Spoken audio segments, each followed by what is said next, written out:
Good evening. Good evening. I'm going to get the meeting started.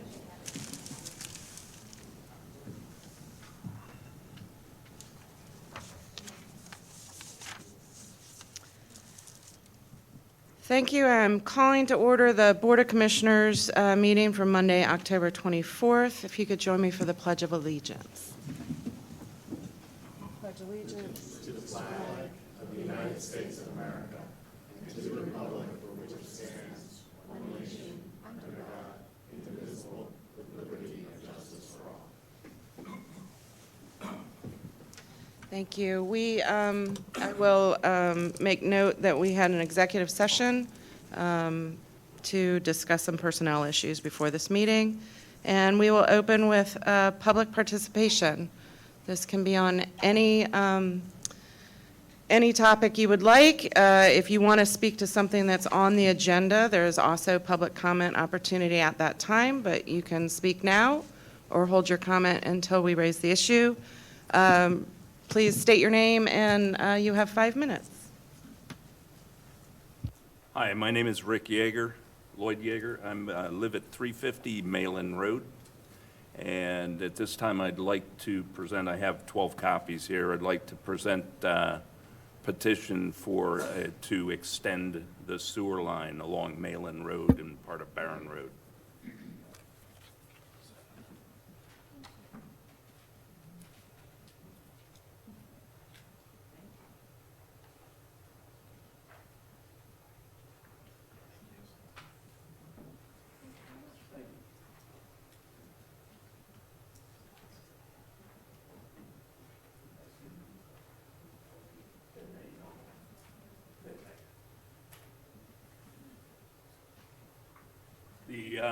The existing sewer lines.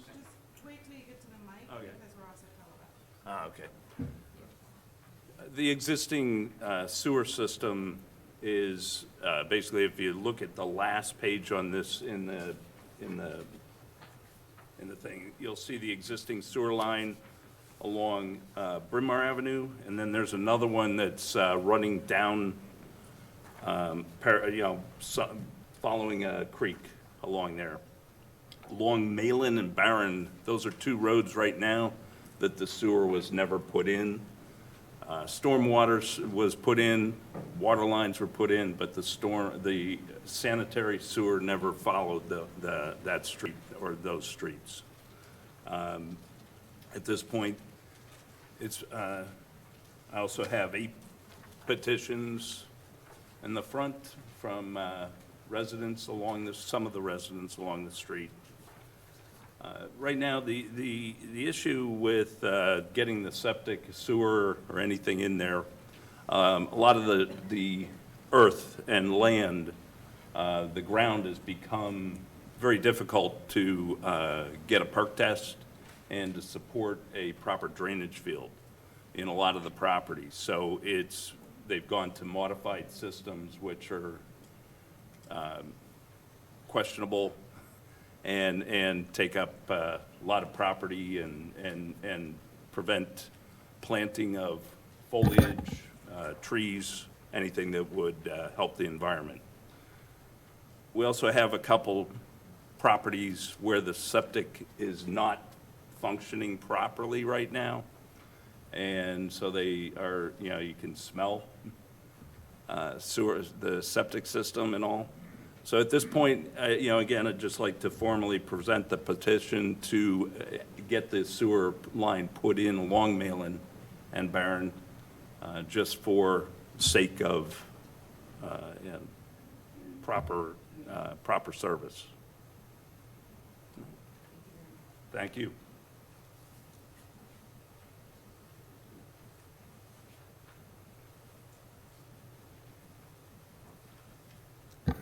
Sarah Pilling, 29 Garrett Avenue. The agendas have come out for this week's meetings, and I'm wondering how the conflict between the special meeting on crime that Ward 3 is holding and the EAC meeting. So it looks like same time, same space. And I wondered more more to management than it is for you, how this is going to be worked out. Yes, I will address that. The EAC will be virtual this week, and the crime conversation is in this room in person. Thank you. Thank you. Other public comment?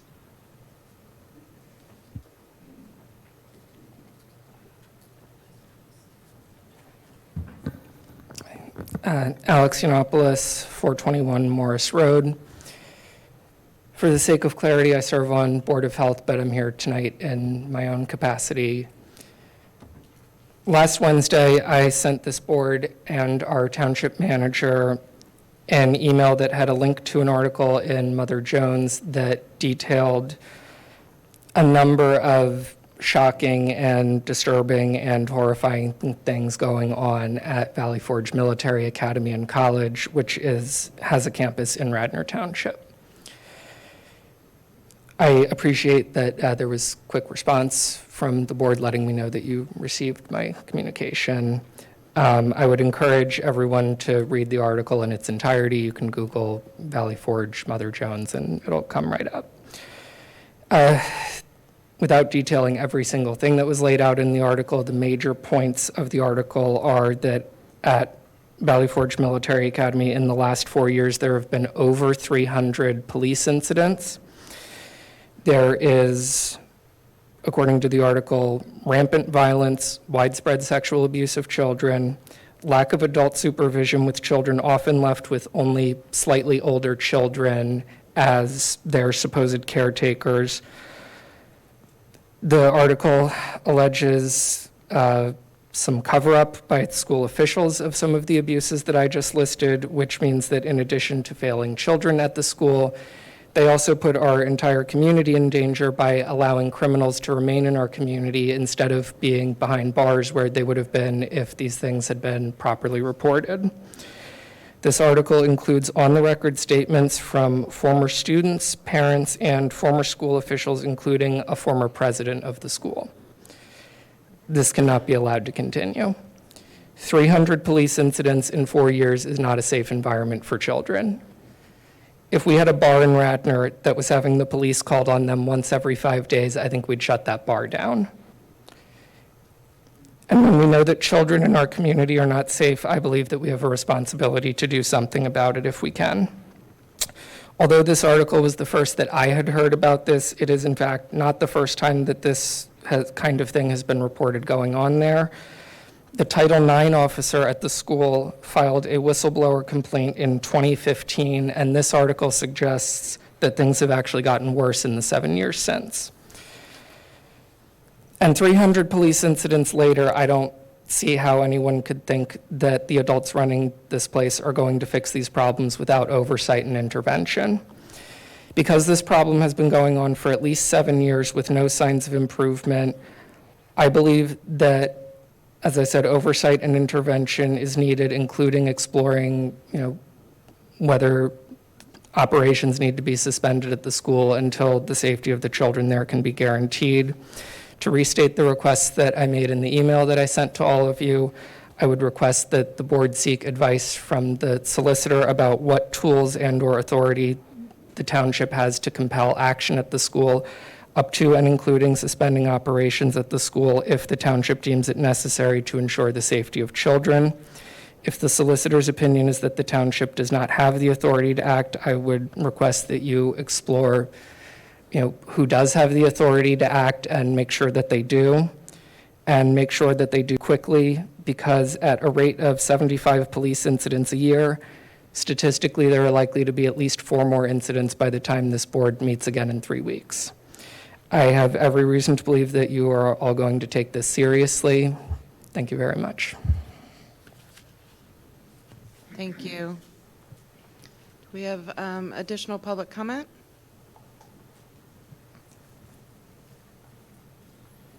Commissioners, good evening. My name is Phil Rosenzweig, Silverang, Rosenzweig, and Holtzman, and I've had the good fortune of serving as counsel to Valley Forge Military Academy Foundation for more than 20 years. I also want to thank each and every one of you for the job you're doing here tonight. I did that job in Lower Merion for 12 years, so I both admire and respect what you're doing, and I feel your pain, because it is a remarkably consumptive thing to do, and service to your home community is a very high calling, so thank you for that. Colonel Stu Helgeson, who is the president of Valley Forge Military Academy, is here this evening, and he's going to deliver a statement. But I just want to caution Mr. Yiannopoulos that there are laws that govern statements by citizens that are not factual and that are, in fact, false. Sir, could you direct all of your comments to us and not to an individual resident? Absolutely, Ms. Mulroney. Thank you. And my apologies. The scurrilous statements he made are mischaracterized. They are largely untrue, and they represent issues and complaints at the Forge of many years ago and are not a reflection of the current condition at the Forge in any way, shape, or form. And I think that Colonel Helgeson is the best person to share that with you. But the information that was stated here this evening to you, the information in that article is largely inaccurate, mischaracterized, and the claims, if any, that are out there are being handled by counsel in private civil litigation. And of course, I hope you understand that to the extent that that's the case, we cannot comment on anything that may be the subject of separate litigation. But I really want to just encourage you to realize that these allegations are of years ago, recounted in an article now, and are not current complaints and current circumstances at the Forge. So with that, and respecting your time, I'd like to introduce Colonel Helgeson, who has a statement for you on behalf of Valley Forge Military Academy Foundation.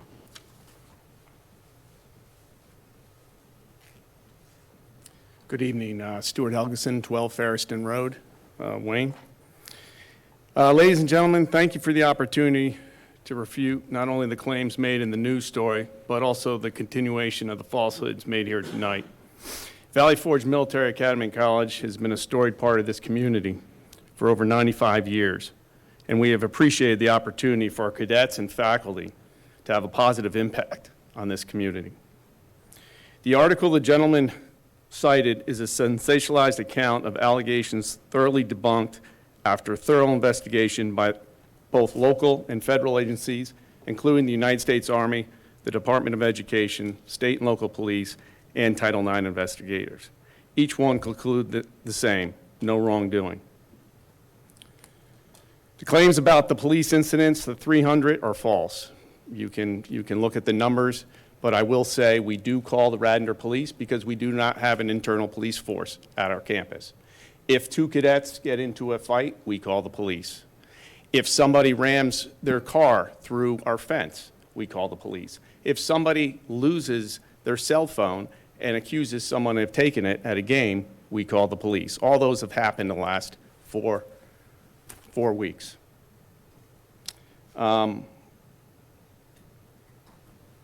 The Title IX incidents that are being reported, we treat those anytime we hear of anything. We have 3 Title IX investigators on staff. Each one of our cadets go through Title IX training.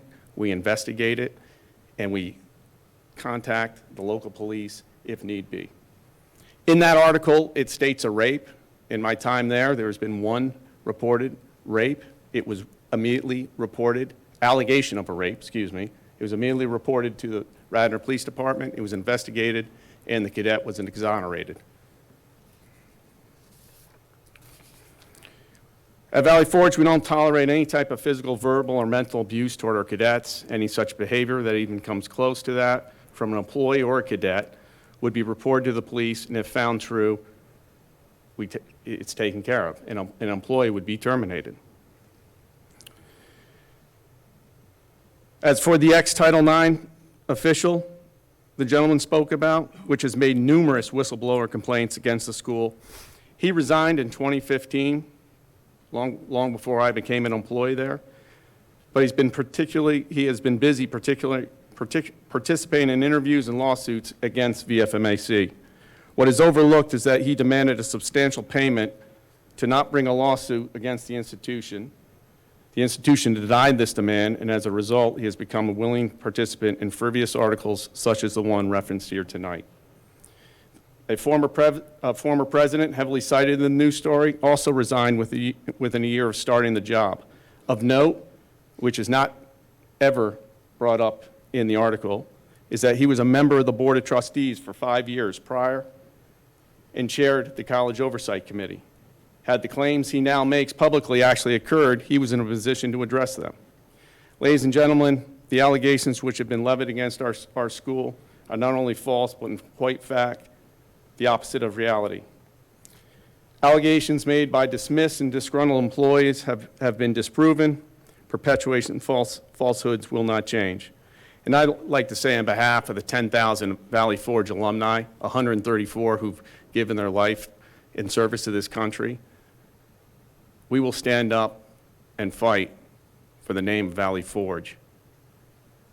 And with that, for the 75 employees we have full-time, not to mention the 25 part-time employees, the safety, well-being, and education of our cadets is and always will be at the heart of our mission.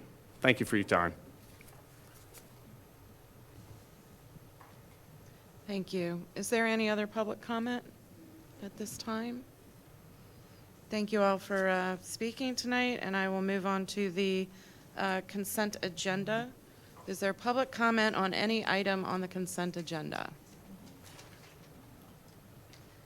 So is there any item on the consent agenda that a commissioner would like to remove? I'm not seeing any, so I will ask for a motion to approve the consent agenda. So moved. And a second. Second. And all in favor say aye. Aye. Passes unanimously. Thank you very much. And we will move on to our business agenda. So we're going to open tonight with a discussion and direction regarding the Comprehensive Plan Steering Committee formation. Hannah's here. Hi. Madam President, I'll lead in and then Thank hand you. it off to Hannah. What we're looking for tonight, since this is the comprehensive plan update is not something that we do often, and we wanted to make sure that there was a transparent process to it. For tonight, what we're looking to do is set the table for what will eventually become the steering committee that will work with the consultant hired by the Board of Commissioners as well as the steering committee themselves in making sure that certain objectives of the comprehensive plan are achieved. I had sent an email to the board late last week kind of outlining what the goal of the steering committee would be, and then based on the recommendation of our consultant, what some of those individuals that might be ideal to participate as a steering committee member, what those different categories might be. Some examples include a subset of the Board of Commissioners, certain relevant township staff, representation from township boards and commissions, members from a member from the school district, anchor institutions within the township, business, community and economic development, community issue groups, transportation, regional planning commission members, and any other neighborhood or community-based organizations that might have a member that would be good to serve. With that, what we're looking for from the board tonight is an opportunity to just have Hannah step through what the steering committee role would be, allow the board members to ask questions, and then what we would shoot for is to have an agenda item at the first meeting in November, which I believe is the 14th, actually naming the steering committee with a public vote. Thank you, Manager White, and good to see you all again this evening. I think this is really meant to be a discussion. I know there was a memo shared and information shared about what the steering committee the role and the function in the comprehensive plan process. So just to give a quick overview, we do also, I think I want to first start with, this is going to be a very robust public engagement process. There are going to be levels and multiple types of public engagement throughout the entire comprehensive plan development.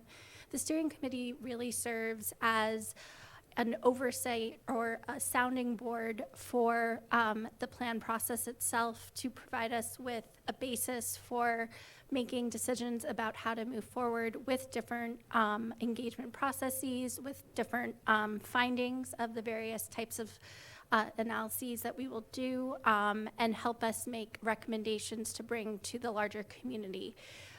So the mix of folks who would be on the steering committee, from those within the township staff, board of commissioners, representatives from the school district, anchor institutions elsewhere, are really also meant to be partners in the implementation of this plan. And that's a core part of the steering committee, is building that network and that capacity for implementation and making sure it's realistic when we bring the plan forward. So with that, I'm happy to speak more specifically to different aspects of the steering committee's role. They are intended to be engaged throughout the process. We are proposing meetings, I believe, on a bi-monthly basis to work together, bring the steering committee different components of the plan as we develop it. So happy to answer any questions or speak further to any topic. Thank you. Commissioner Borowski, you are chair of this effort. Do you have anything to add about the makeup of the steering committee? Yeah, I just had two things I would want to consider, and I know, Hannah, thank you for your, your commentary. I know we want to keep the group tight. We don't want to have, as big a steering committee as we would have with the entire process, because the one thing I think to make sure we are letting people know is that there is going to be a much more involved, group of people, the residents at varying levels. So this certainly by no means is representative of who will be involved in the process. I'm just wondering if we could also, Mr. White, include somebody that's represented. So I know we've got the school district, which I think is good. We've got, our higher education, so somebody, Villanova, Cabrini, one of those groups, someone from there. But I'm wondering if, we have a substantial number of, private schools in the township that are, big landowners that are part of, the community. I'm wondering if maybe we pick somebody from, one of those schools, Notre Dame or Barak or Sacred Heart or Agnes Irwin. I know I'm probably missing some. I don't know if maybe they can rotate, if they don't want to put just one person, but to represent everybody, but maybe it could be like a rotating seat. And I don't know, Hannah, if you've had experience with that, with different groups kind of coming. I don't know what that might look like, but I wanted to suggest, and also our religious organizations. So we certainly have so many here in the township as well. And I don't know if that's, we can't have somebody from every single religious organization, but is that a seat that rotates responsibility in some way? So those would be my only two suggestions with regards to adding kind of the groups, identified as part of this. So yeah, just quickly, and then Hannah, you can add additional context, but so at a couple different points already in our kickoff meeting, and then we had a couple internal meetings as we, narrowed down the roles and potential examples of folks to sit on the steering committee. Every single time we've had the discussion, we've strayed from steering committee into focus or community groups, and the community engagement part of the comp plan process. So if there is a person that can represent those groups, whether it be the religious institutions or the private schools, if there's a singular person that represents all of them, then absolutely. If not, maybe the better way to ensure that they're included in the process is through the public outreach, have a special engagement with that group where they are specifically invited to a meeting, or we have a meeting with all of them at one of their places. And that part of the comp plan process is being developed now. So we could certainly find out if there is a person that can help steer. And if not, if they all have their own person, then maybe the alternative is through the public outreach. Hannah, I don't know, is that? Yeah, I would Okay. definitely agree. I think it is at this point because we have the steering committee, which is, again, a guiding body helping to navigate the process. And then we have, through the public outreach, we're going to have multiple points of engagement, and we don't want folks to just engage with us once in the outreach process. It's really about, okay, we'll invite them to the table to be part of a focus group. They'll be able to be informed about how the process continues. They'll come to the first community meeting. We'll have an iterative process, and this is seen to be across different groups within the community. So we definitely want to build those relationships and maintain those throughout the public engagement process. But I think for the steering committee, it is probably most effective, as Manager White was saying, to have potentially consistent representative who can maybe bring information back, if that's possible. And then we'll ensure, again, that we are reaching the largest group or as many folks as we can across all the different community groups as part of the outreach, and again, through all the phases as well.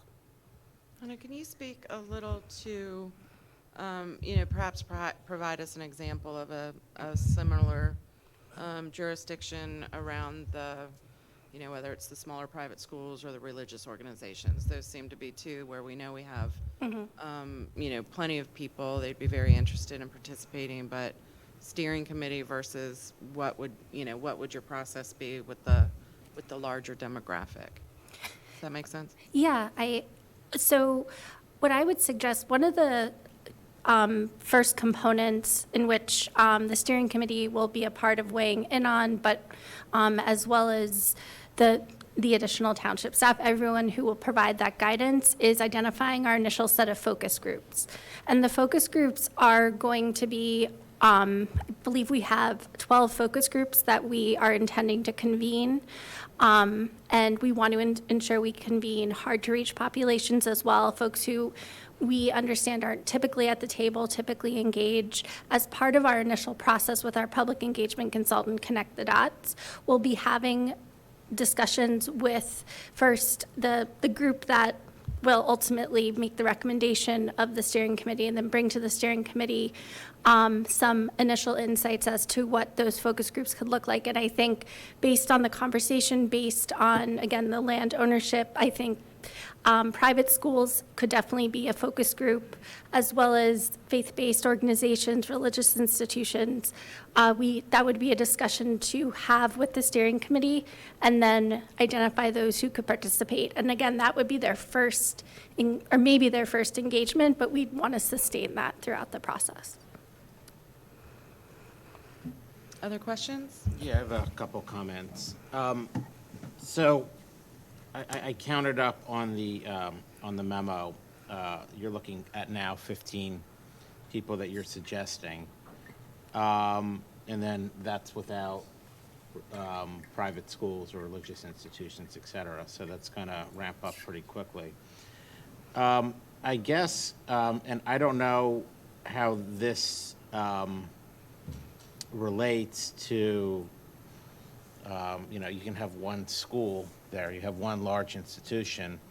Are they going to just be advocating for themselves, or are they going to be kind of saying, there's 3 other large institutions, say colleges, so whoever, if it's Cabrini, are they going to say, are they going to go to the other schools and say, hey, I think there should be, within the steering committee, there should be subcommittees almost led by whoever it is. So if it is a large realty trust company, they can talk to the other ones that say, look, when we go to them, is there something that's going to work for all of us, or something that we all view as a specific issue that maybe we can kind of work on? Because I don't want to see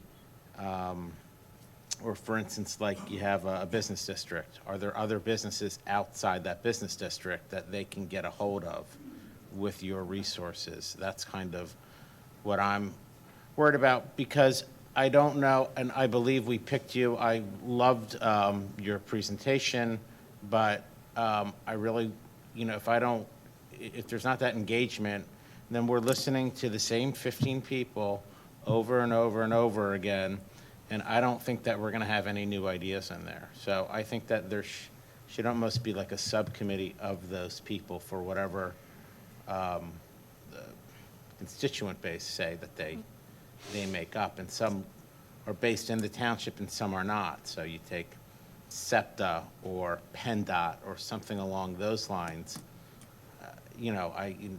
Maybe that may have to be run through the engineer when you talk about utilities and roads or something, but that's kind of what I want. I just don't want to hear from the same 15 people that come up here every couple weeks. I want to hear new, fresh blood, which is my next point.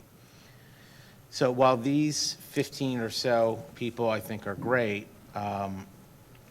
there are no residents here, and I know that you will be engaging with residents one-on-one. But to have some residents or have some other groups at large, so to speak, I think that is important. I think that you can check these boxes off of, we got the large institutions, we got the corporate business owners, we got the small business owners, we got the utilities, but how about the people that have lived here for 20, 30, 40, 50 years, that maybe their opinion may not make sense, but they can at least tell you the history of Radnor and what we're trying to preserve and what we need extended or retracted. So those are really my comments, but it's just hard to say what the steering committee is. I think for me, it's like putting the cart in front of the horse, because I want to see how you're engaging. If you're engaging with people knocking on their doors, and I don't expect that you're going to do that, saying, Mrs. Smith, what's the issue here? And she tells you, and you get all that, that's fine. Then you can use that to incorporate it. But if the feedback that you get, and hopefully it's good, if it's not there, I just don't want to rely on the same 15 usual suspects. Thanks. So, Madam President, I'll start again, Hannah, and then.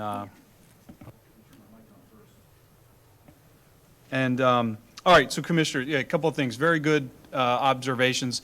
In fact, your first point, when we met internally on this, we circled around the same issue. And certainly nothing would preclude the board from identifying a couple of just residents to participate on the committee. So that this is a guideline, not an absolute script.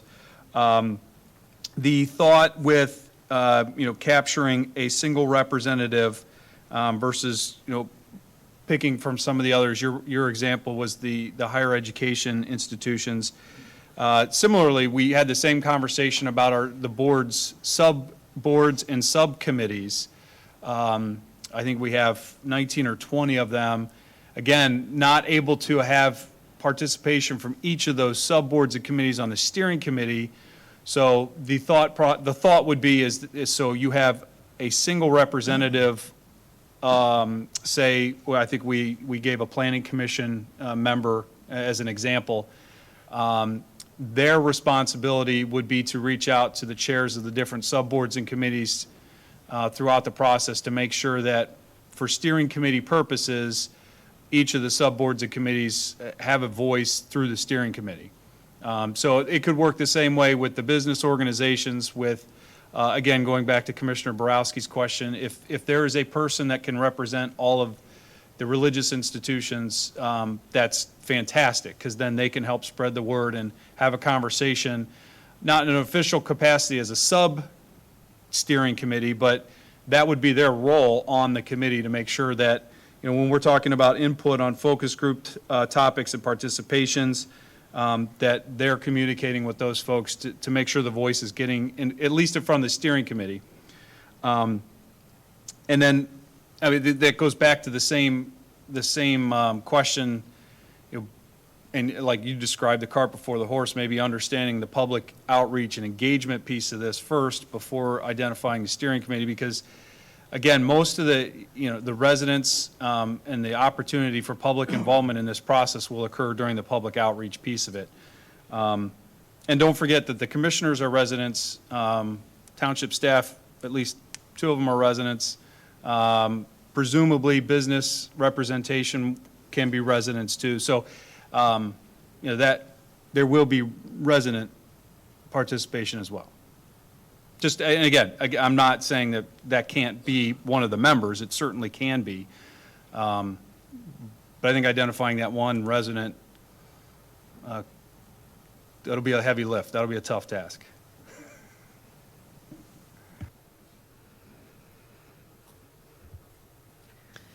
Any other comments or questions?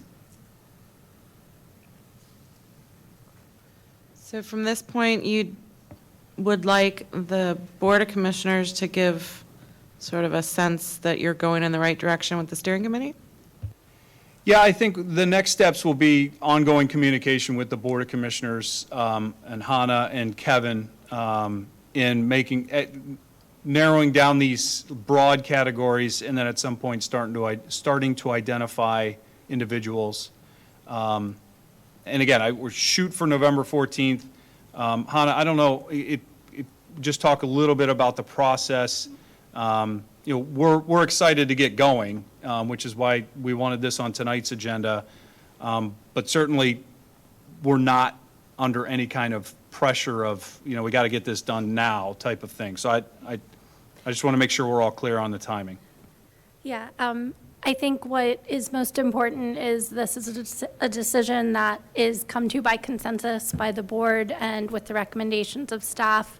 The way this process is laying out, we are beginning some of our background reconnaissance work, if we can call it that, on the consultant side, as well as building out that public engagement plan and really seeing how that gets off the ground. We do see the steering committee as being foundational to launching an effective public engagement plan because there'll be a way to connect with folks. I think really to the point, we want to give the steering committee the tools to be one of the ambassadors for the planning process, albeit not the only ones who will be doing the identification and outreach. But I think aiming for November 14th to bring a group of folks would be great. But we also are getting a lot of other things underway at the moment. And again, this is such an important piece. We want to make sure it is informed and supported by the board, and we're moving forward on the right foot. So I think between now and then, we'll just continue the conversations and narrow things down, and when the board's comfortable, then we'll be back. So I appreciate that. I would like to ask my fellow commissioners to review the categories that have been identified in the memo, what we've been talking about tonight. Submit any names of residents and community members, business owners, the like, who you might like to nominate, and we'll start working with staff to identify, to kind of narrow those nominations down to fully present a slate to approve at the board meeting. Does that make sense? So if we are going to do that, because I've already had some people reach out to me with some suggestions for residents to participate that fit into some of these categories. But should we ask them if they're interested? Should we just submit the names to Bill? Will you guys take care of that? Your name's been suggested. Are you interested in participating, or do you want us to kind of do that before? So I would love to see, a list of names before we approach residents. I would hate to get somebody's hopes up and then they're not selected to be that position. So if we could kind of vet those names internally, perhaps come to some consensus among the commissioners about, if we're in support of each other's nominees, and kind of whittle it down before we approach those residents who might be suggested. I don't want too many people to think that they'll be selected and then find out we went in a different direction, because everybody's voice is valid, and we want to hear from everybody, and to Hannah's point, where there are going to be a lot of different opportunities. But the steering committee is, it will be the consistent oversight leadership group, so we want to make sure we get it right. But I would not suggest that we publicly nominate somebody who hasn't agreed to serve. So all of those conversations should be had before we're bringing the slate forward. I agree with that. I think that makes the most sense. I think that there's, from what I'm seeing is, there's 15 that we have already, plus some more. You said you want to keep it between 12 and 15. It said that on the memo. I think we're up to 22. So I think that we can kind of see if there's overlap. But the problem with the overlap, and I just want you to know, is like, you have someone, and I don't want to say this person's name, or people, that may be on a committee here, maybe on 2 committees, and is also, say, on a business committee. And it's like, what are then you worry about? Again, it's the same people that we love them because they volunteer, but I want to try to move outside of that as well. And it's a tough balancing act, because you got people that love to volunteer and people that don't want to do it. So, yeah, I think the work is cut out, but I happen to agree with you on that. Yeah, I think that would be part of how we would shake it out. If there are several people who would be qualified for a particular role, we'd take a look at, service history and that sort of thing. So, and how will we keep that line of communication going with you and as we're going through this process? Manager, do you want to? Yeah, probably the most efficient way is to work with the subset of the Board of Commissioners through Kevin, and as we're having this discussion, as the names start coming in and we start having something to work with, perhaps having a meeting with that subgroup to start working through those names. And I think that's the most efficient way, is through the subset of the board with Kevin, who will keep Hannah plugged in.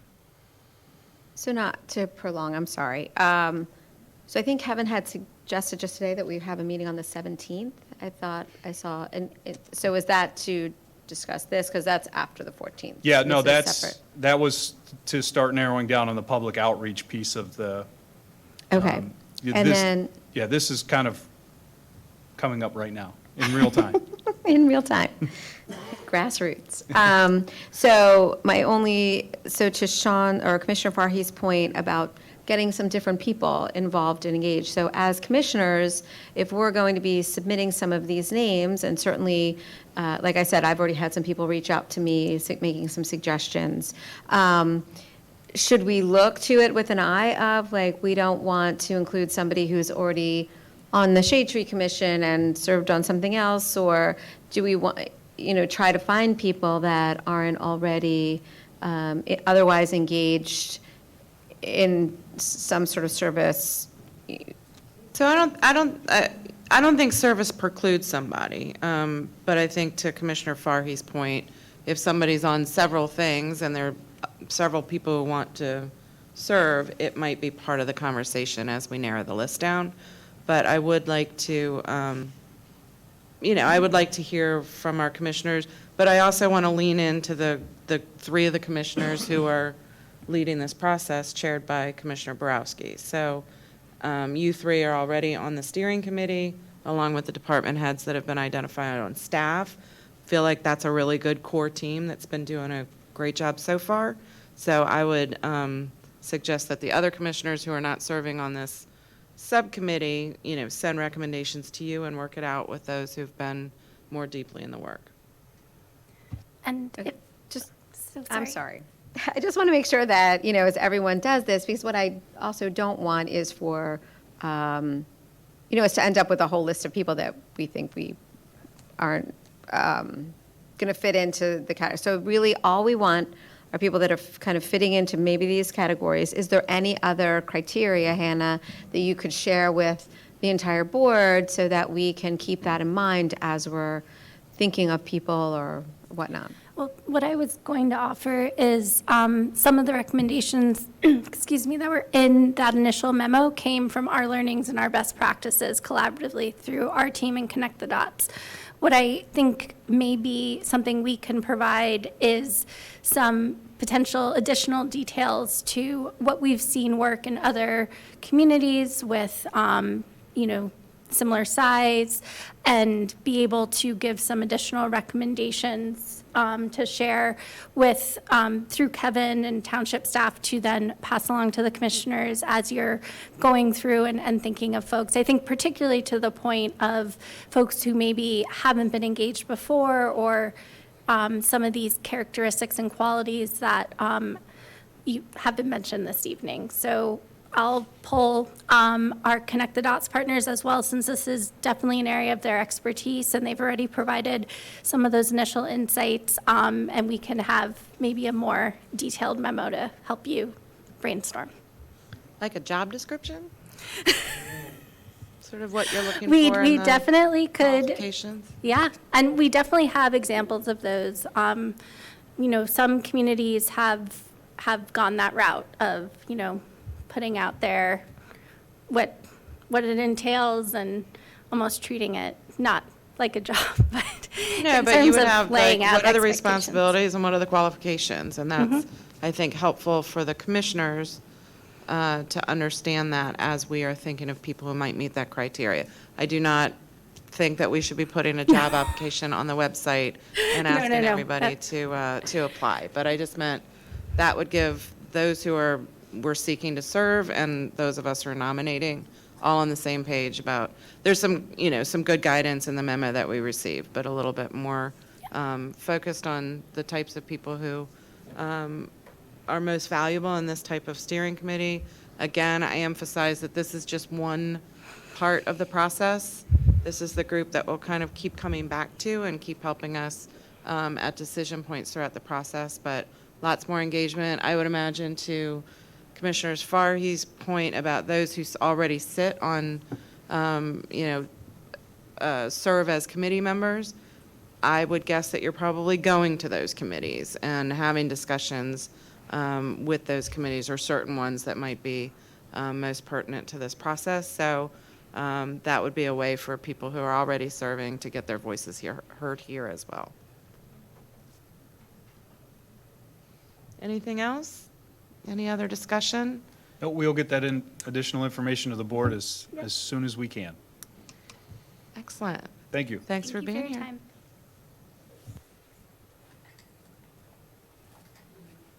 time. Okay, well, we are moving on to item B, which is Resolution 2022-129, authorizing the award of the contract for design of the North Wayne Field Stormwater Best Management Practice to Gannett Fleming Incorporated in the amount of $76,816 to be funded from the Stormwater Fund.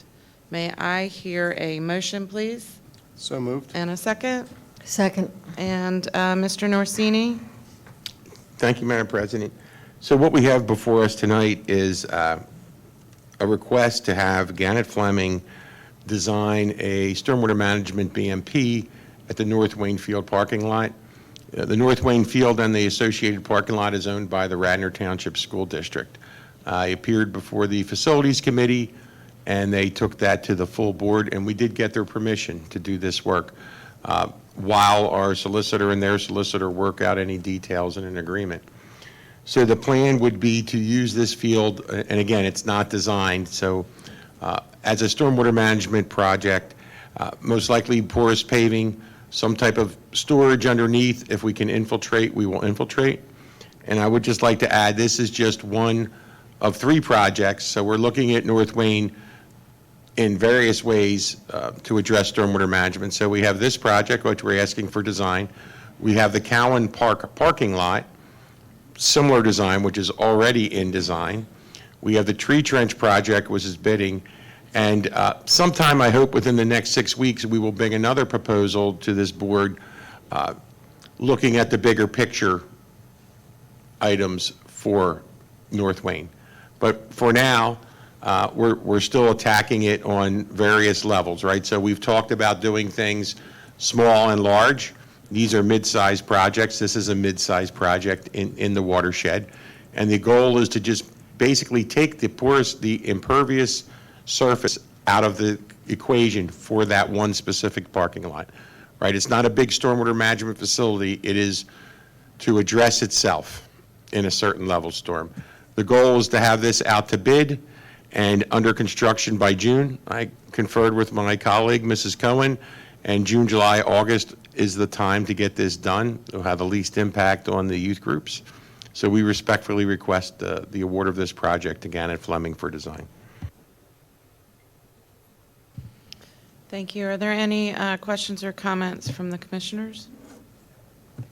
I just want to thank you, Mr. Nocini, for going to the school district and working through the process with them.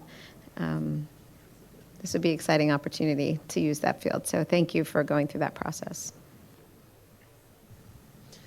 I just have a quick question just about the language, best management practice, and then you referred to it as BMP. So I'm guessing that it's a term of art, and I'm not familiar. So the BMP, best management practice, so it is a stormwater intervention. It can be one of many, many items. In this case, we're looking at most likely porous pavement, some type of under subsurface storage.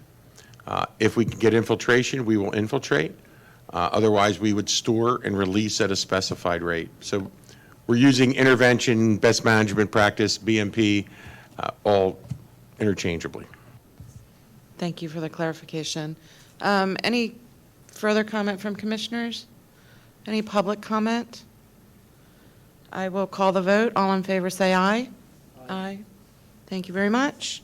Moving on to Resolution 2022-134, authorizing Radnor Township to enter into a purchase agreement with Plate Logic, a CoStarz certified vendor for the installation and management of a license plate recognition system at 11 intersections within the township.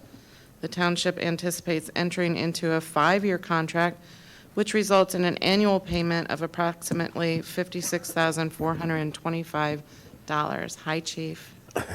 Hello, Commissioners. Honor to be before you, Mr. White. When you have a toolbox and you're fixing something, there's a lot of different components that equal that result.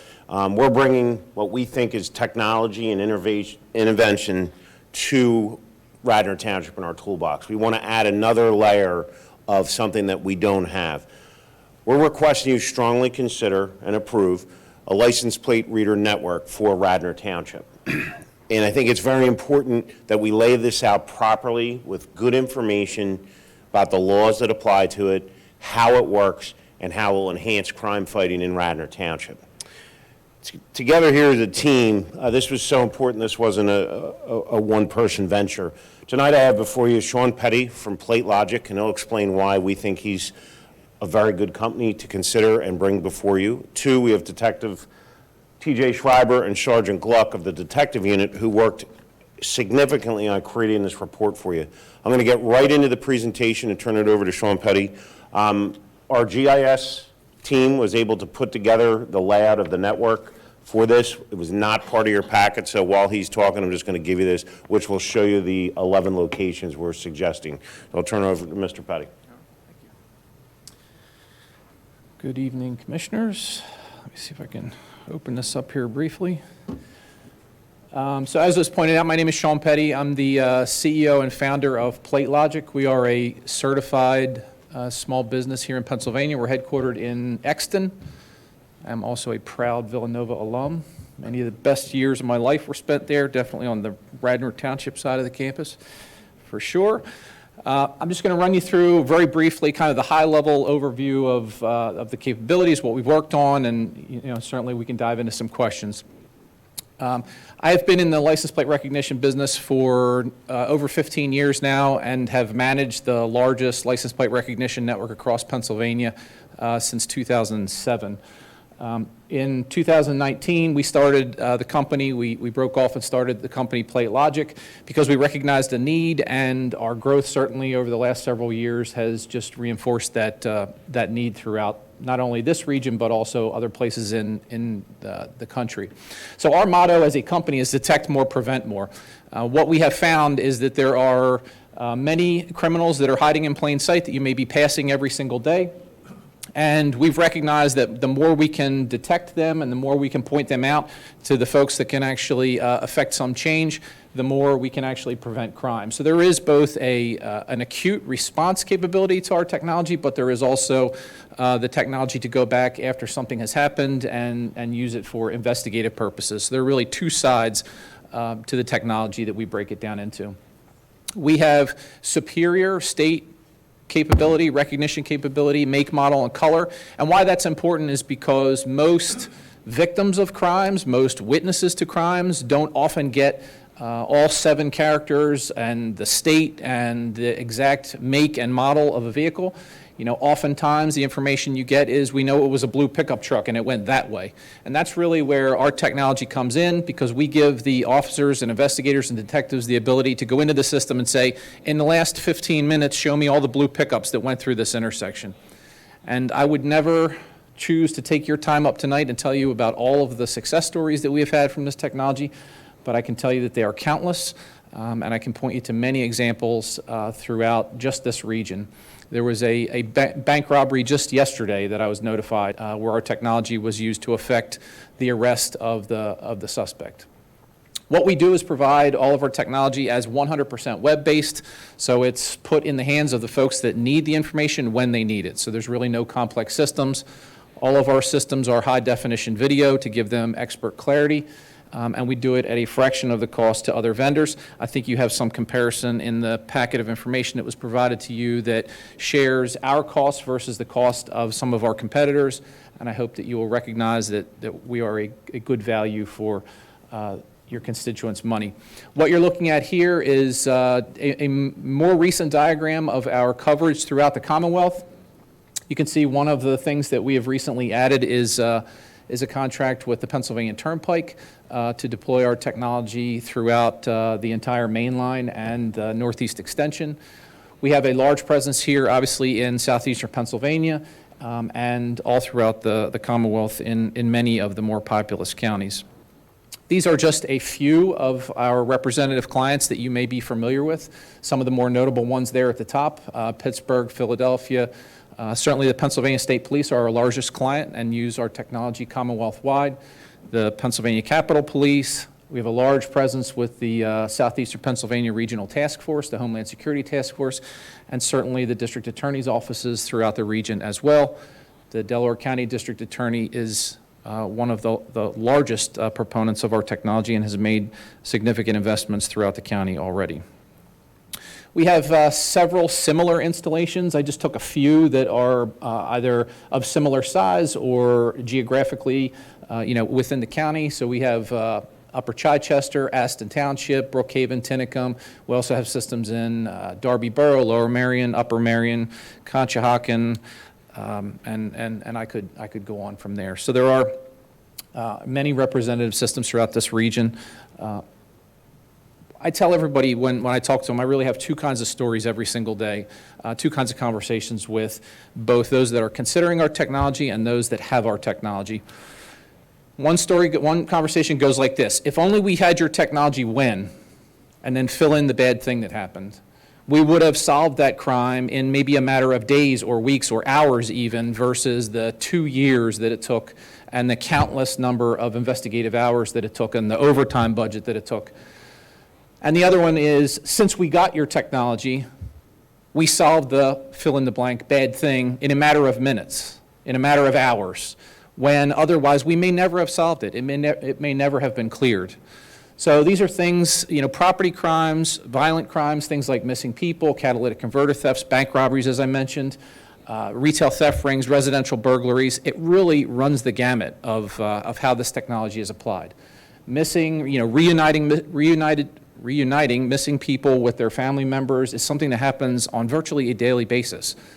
Because otherwise, as we pass a missing person out on the road, it wouldn't raise any red flags. We wouldn't know that they were lost or perhaps a dementia patient.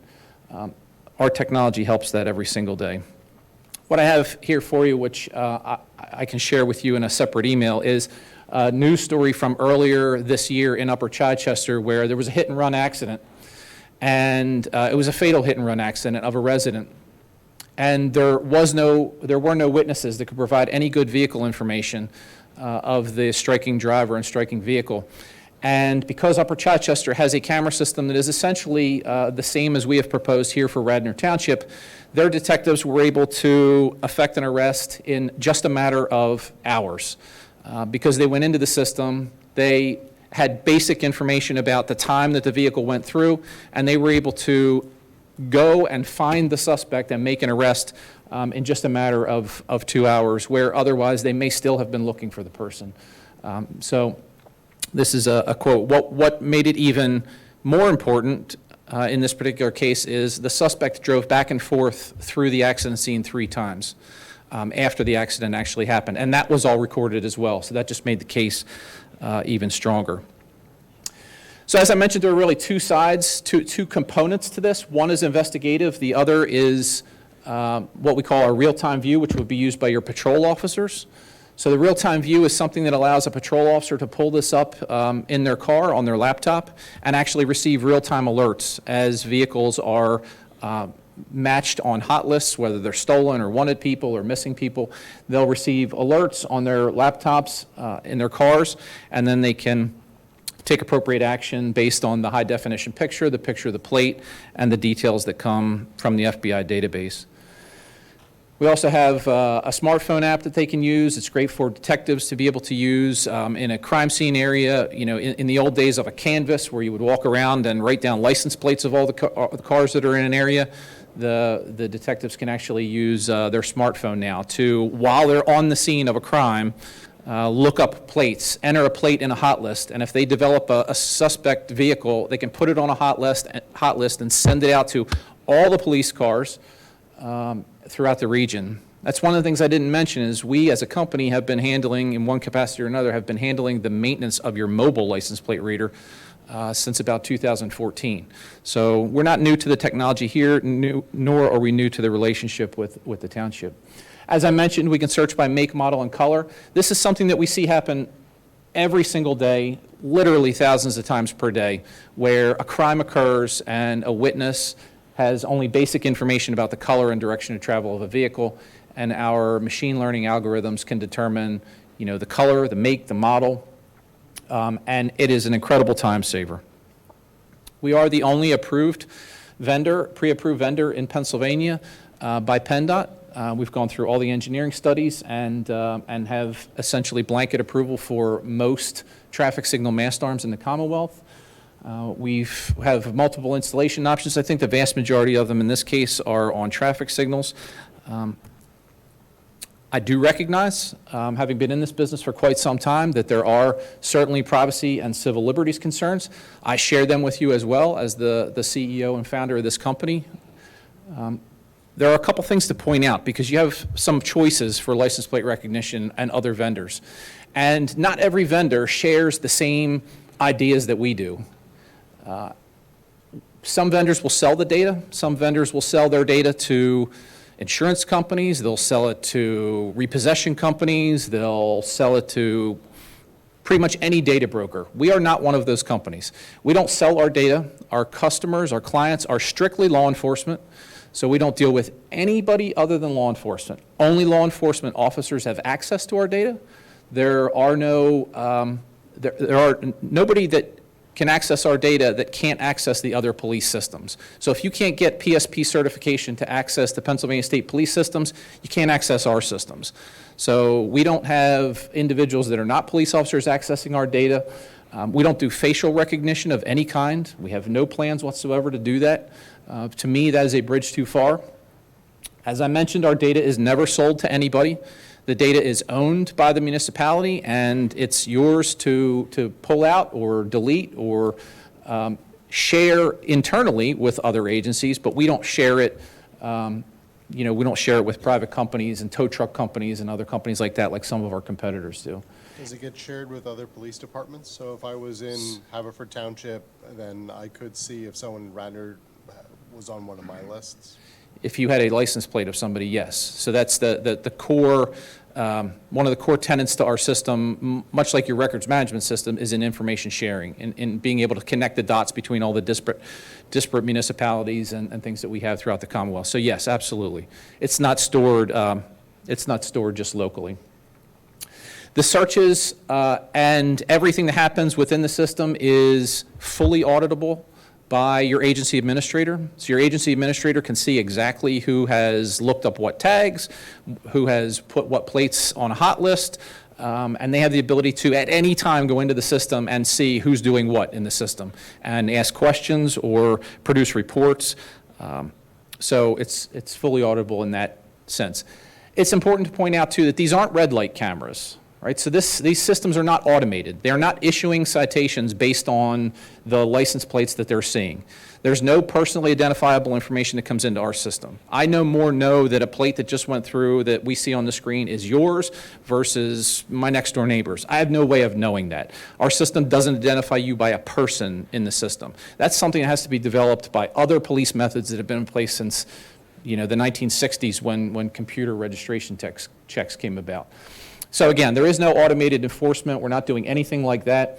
Our systems really are for crime solving and enforcement of traffic violations, suspended, no insurance, drivers, things like that. And we really don't have any capability of tracking anybody, as I mentioned.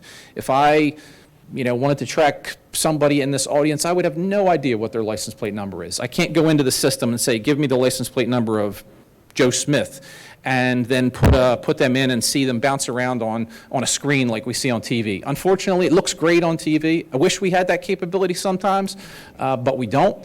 And unfortunately, it does us a bit of a disservice because there is this misconception that you can go into the system and put your name into it, and then we can watch, everybody on the screen. That's just simply not the case. It's really no different than every time you get onto the Pennsylvania Turnpike now, and your plate is scanned, and they send you a toll-by-plate bill for that. It's the same idea, except in that case, that's run by a private company. Pennsylvania toll-by-plate, that's not run by us. Ours are law enforcement license plate readers. That toll-by-plate is run by a private company. So there is a difference there. So some of the value for the township as I wrap up here, this really is a force multiplier. If you consider the cost for a system like this versus the cost for an individual officer, so perhaps a bit of a stretch here to make this analogy, but an individual officer to stand at each one of these 11 intersections and write down the license plate number and make, model, and color of every car that goes through, that's really what we're looking at. You're looking at a force multiplier that's out there that allows the detectives at the time of a crime to go in and quickly identify a vehicle, get a plate, develop leads, and then hopefully effectuate an arrest. It absolutely will drastically increase the rate of your crime, rate of your solved crimes, and I can give you countless numbers of contacts throughout other townships, not only in Delaware County, but in Montgomery County and others that could tell you the stories. We often say from months to minutes because our systems, every single day we hear stories about how, as I mentioned at the outset, the system has helped some detective or investigator solve a crime in just a matter of minutes and otherwise it would have been months.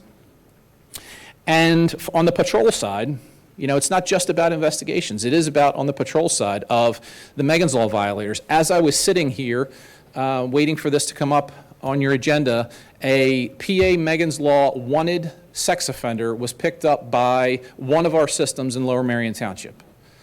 There are only about 111 of them in Pennsylvania, and one of them was just picked up by one of our systems driving down Route 30 by one of ours. So there is absolutely a patrol aspect to this, of being able to act on intelligence, act on information, and act on an uninsured motorist that's driving down the street right next to you every single day. Investigation is great, too. That's 50% of it. But the other 50% is doing something good throughout the entire township and having the eyes out in the entire township on the roadways to see when those vehicles are coming and going. I know I said a lot in probably too long a period of time, but I'm sure we have a lot of questions? Certainly. So I'm saying, I'm going to actually, Maggie, I'm going to start at the end and work down because I think we all probably have some I'll be questions. quick. How does it do in darkness? Like some of these streets, I'm looking at some of these intersections are really pretty dark.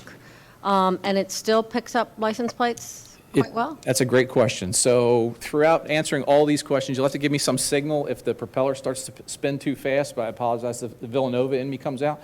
All of our systems have a night vision capability like most surveillance camera systems, like not really too familiar with Ring doorbells, whether they do, but a lot of cameras go into black and white mode at night, and they have infrared illuminators so they can see in pitch black darkness, and ours are no different. So we can read plates in any kind of weather and darkness. So you read plates, but maybe not the color so well?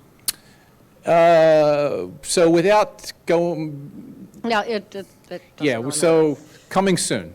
The other question I had is, you had a statement there that said the data is accessible only to law enforcement and Correct. telecommunications. Correct.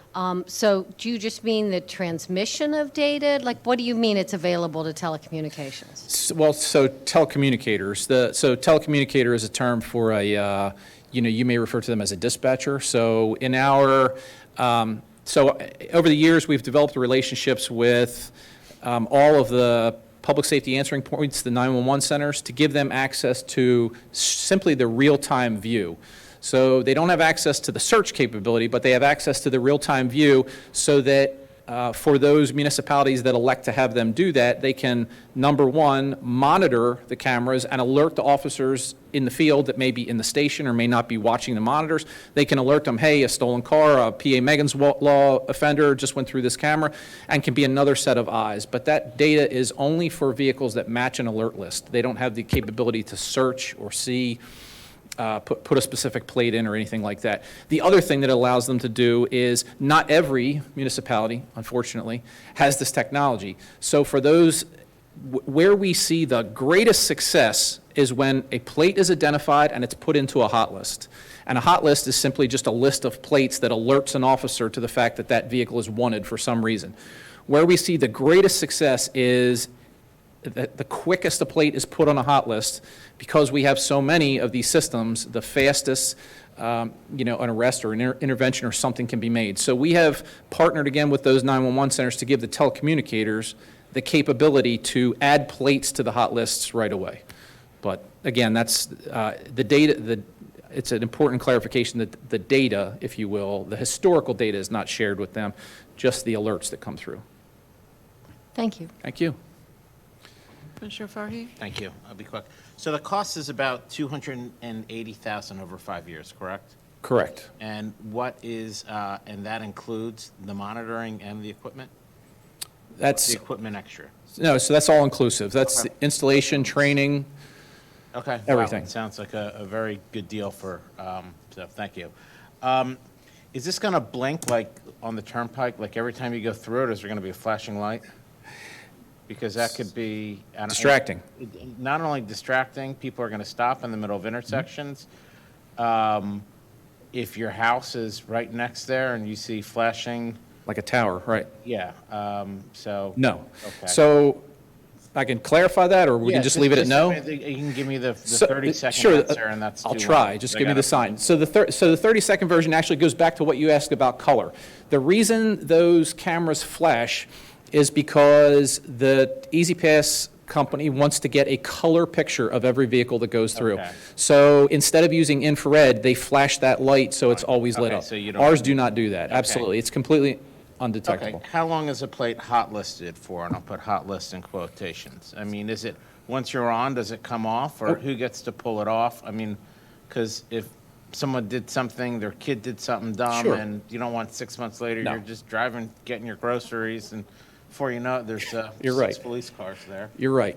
So the main hot list that's in the system is what's called the NCIC hot list, the National Crime Information Center, which is the FBI. That's the FBI hot list. The FBI governs when plates are added to that list and when they expire. The vast majority have a 6-month expiration time.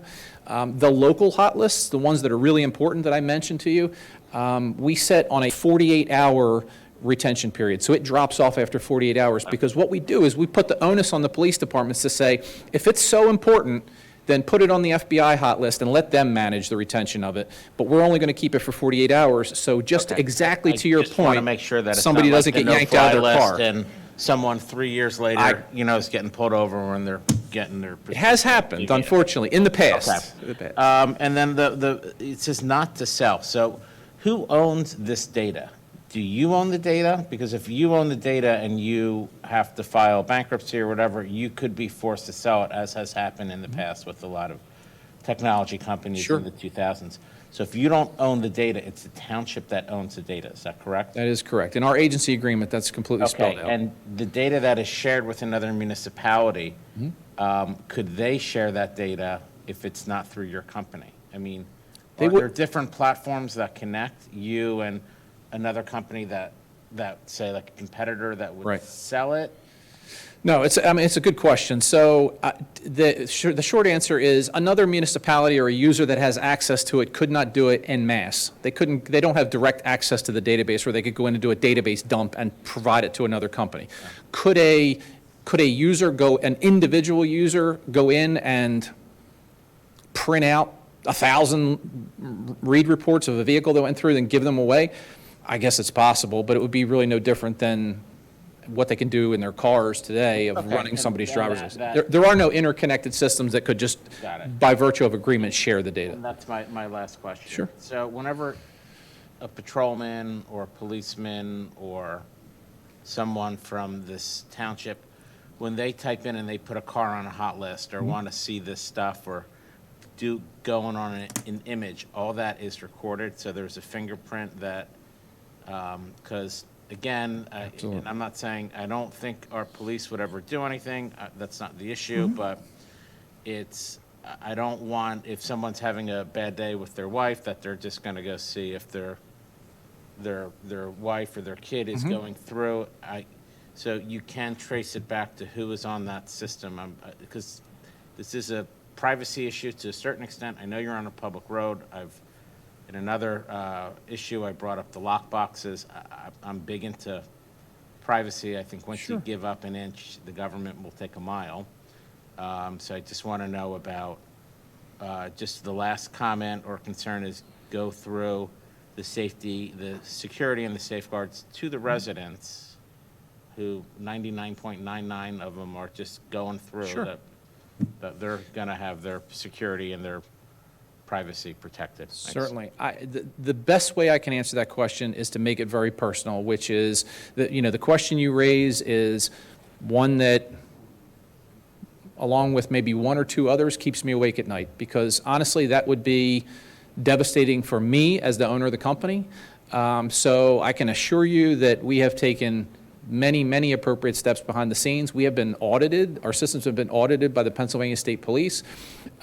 I feel personally that we have the FBI regulations, Criminal Justice Information System, CJIS regulations that govern the privacy of the data. I feel that we actually exceed them even greater than all of our competitors. So it's absolutely auditable, and we even have technology in the background that watches for suspicious activity, kind of knows how police work, and if it saw something, and it happens occasionally, if it saw something that it thought, it's not normal, it lets us know and deactivates somebody's account. It's never been a problem. We've never investigated and found out, oh, there really was an issue, but the safeguards are there, and if it sees something strange, it acts on its own. Mm-hmm. Commissioner Larkin? Put your mic, please. How did these 11 sites get chosen? I would defer to the superintendent, the detectives. Evening, Commissioners. Sergeant Chris Cluck. The intersections that were chosen are our most heavily traveled intersections within the township, but also areas in which we have seen most traffic by people committing acts or incidents where we found someone to be missing or something along those lines. Those intersections also encompass basically a, I guess you would say a border to the township where the majority of the traffic travels through. So both sides of 476, the end of Lancaster, the other end of Lancaster, 320, and the local roads which we see heavy traffic. So you've got a lot of schools, though, on here as well, it looks like. So it looks like Valley Forge, maybe. Radnor High School, Villanova, The Rosemont? map just dictates where the schools are. There should be a small logo of a camera to dictate the intersections, and I can provide you with a list of the intersections in a second if you'd like. Right, and each one of these, not each one, but many of these seem to be immediately adjacent to a school. Is that a component of the They're in the analysis? area or of the just- highest traffic, so yes, that would make sense, sir. Okay, but it's not that you specifically want to stake out Villanova or the high school? No, no, no, no, not at all, not at all, sir. Is there a reason why we need 11 as opposed to 10 or 12? What we would like to do is have the encompassing portion of the township just to have it taken care of, so if a subject commits a crime or enters or exits one way, those are the most heavily trafficked spots, so it's more likely to catch someone who's committed those acts. And this is all post-incident is our intention. When we have investigations, we have to go through witnesses, we have to go through security cameras from businesses or residences who provide us information, and then we have to try and backtrack and do investigative techniques to find license plates or identifications. So in these areas, when folks say, you know, for instance, we had a bank robbery in February of this year, witness said that it's a silver Ford Explorer and it went that way. We had nothing to go on, we had nothing else.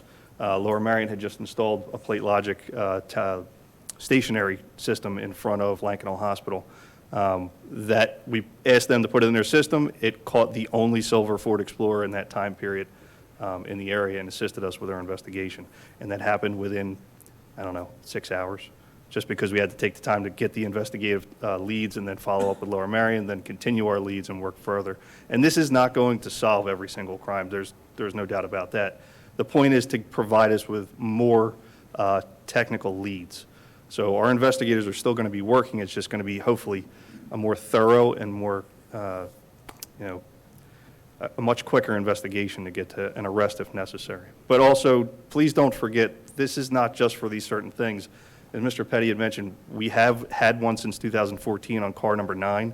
It is a mobile vehicle license plate recognition reader. These tag readers also bring silver alerts, amber alerts, persons on Megan Law's list. So we would like to make sure we have everything encompassed, not just for the criminal aspect, but also to help others. Got it. Okay, thank you. Thank you, sir.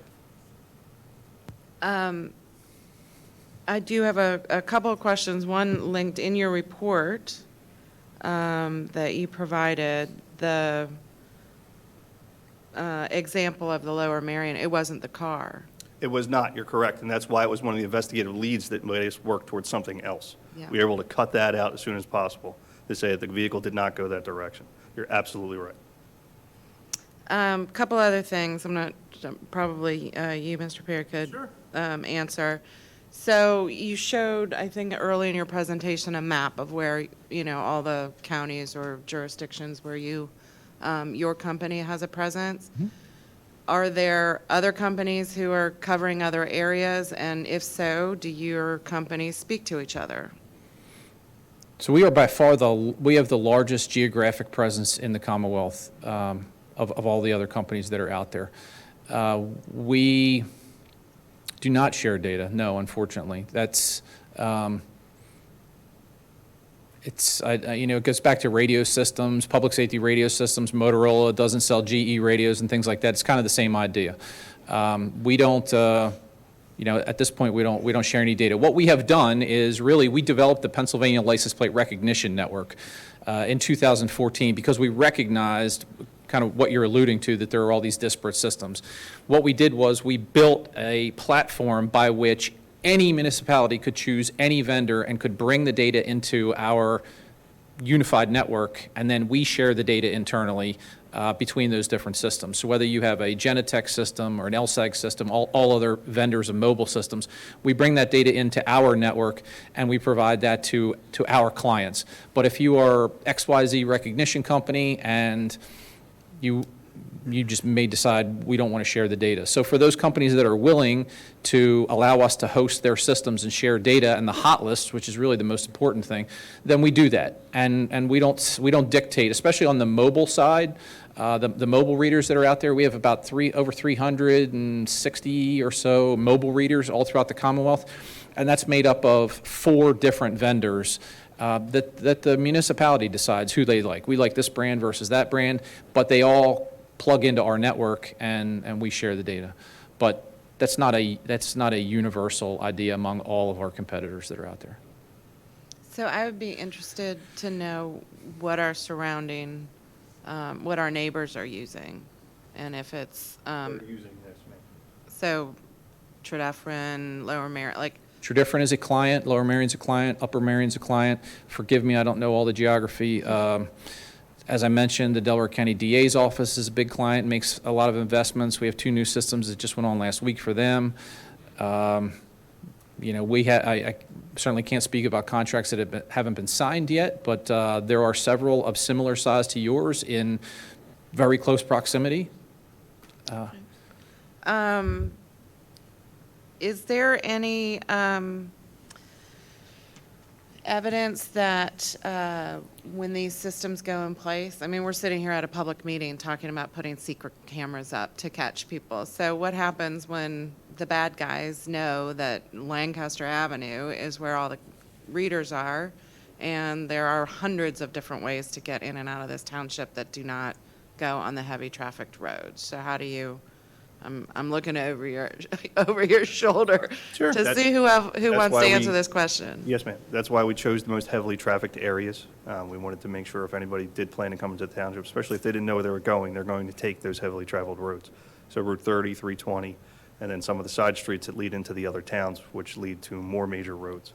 So, no, we cannot hit every single side street, and I understand that completely, but when we try our best to hit the majority of the spots where most of the folks come through town, that's what we'd like to do. And, I'm sorry, real quick, just one thing just to make a point. We did look at another company. I won't say their name, it's in the report. They have nothing east of Harrisburg, okay? And that's their system, and their system also, just to do one intersection, was the cost of 1 year with Plate Logic, just so you're aware. So you have brought, oh, please. if you Yeah, I can just want to answer continue. that slightly differently. Sorry, I'm so used to talking over here. I would answer it slightly differently by saying there are really two sides to this technology. One is the mobile license plate recognition, the other is the stationary license plate recognition. The stationary license plate recognition has its place, but the mobile systems do as well. So to your point, yes, could a criminal, pull it on your agenda tonight, look at our proposal, and map out the locations of all those cameras? Certainly they could. I would certainly recommend that wasn't there, but I understand why it is. That said, there are still 300 mobile license plate readers that are all throughout the Commonwealth and could be on that back street that you alluded to, passing the patrol car as they're going to a nothing call, and they would get alerted. So there's always a place for mobile license plate readers to be in those places that the stationary systems can't.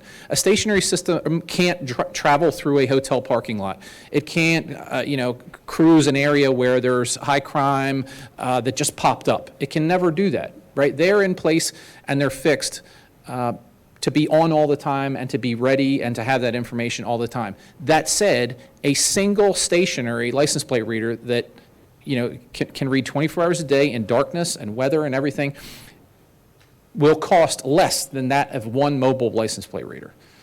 So there is an economy of scale, there's a force multiplier, there are all kinds of things like that. But yes, having a mix of mobile, where we don't know where they are at any one time, is exactly what you want, which is what you have, coupled with stationary systems at those high traffic places where, no offense to the criminals, but many of them are not smart. And I could tell you the stories all day long, as I'm sure my colleagues here could.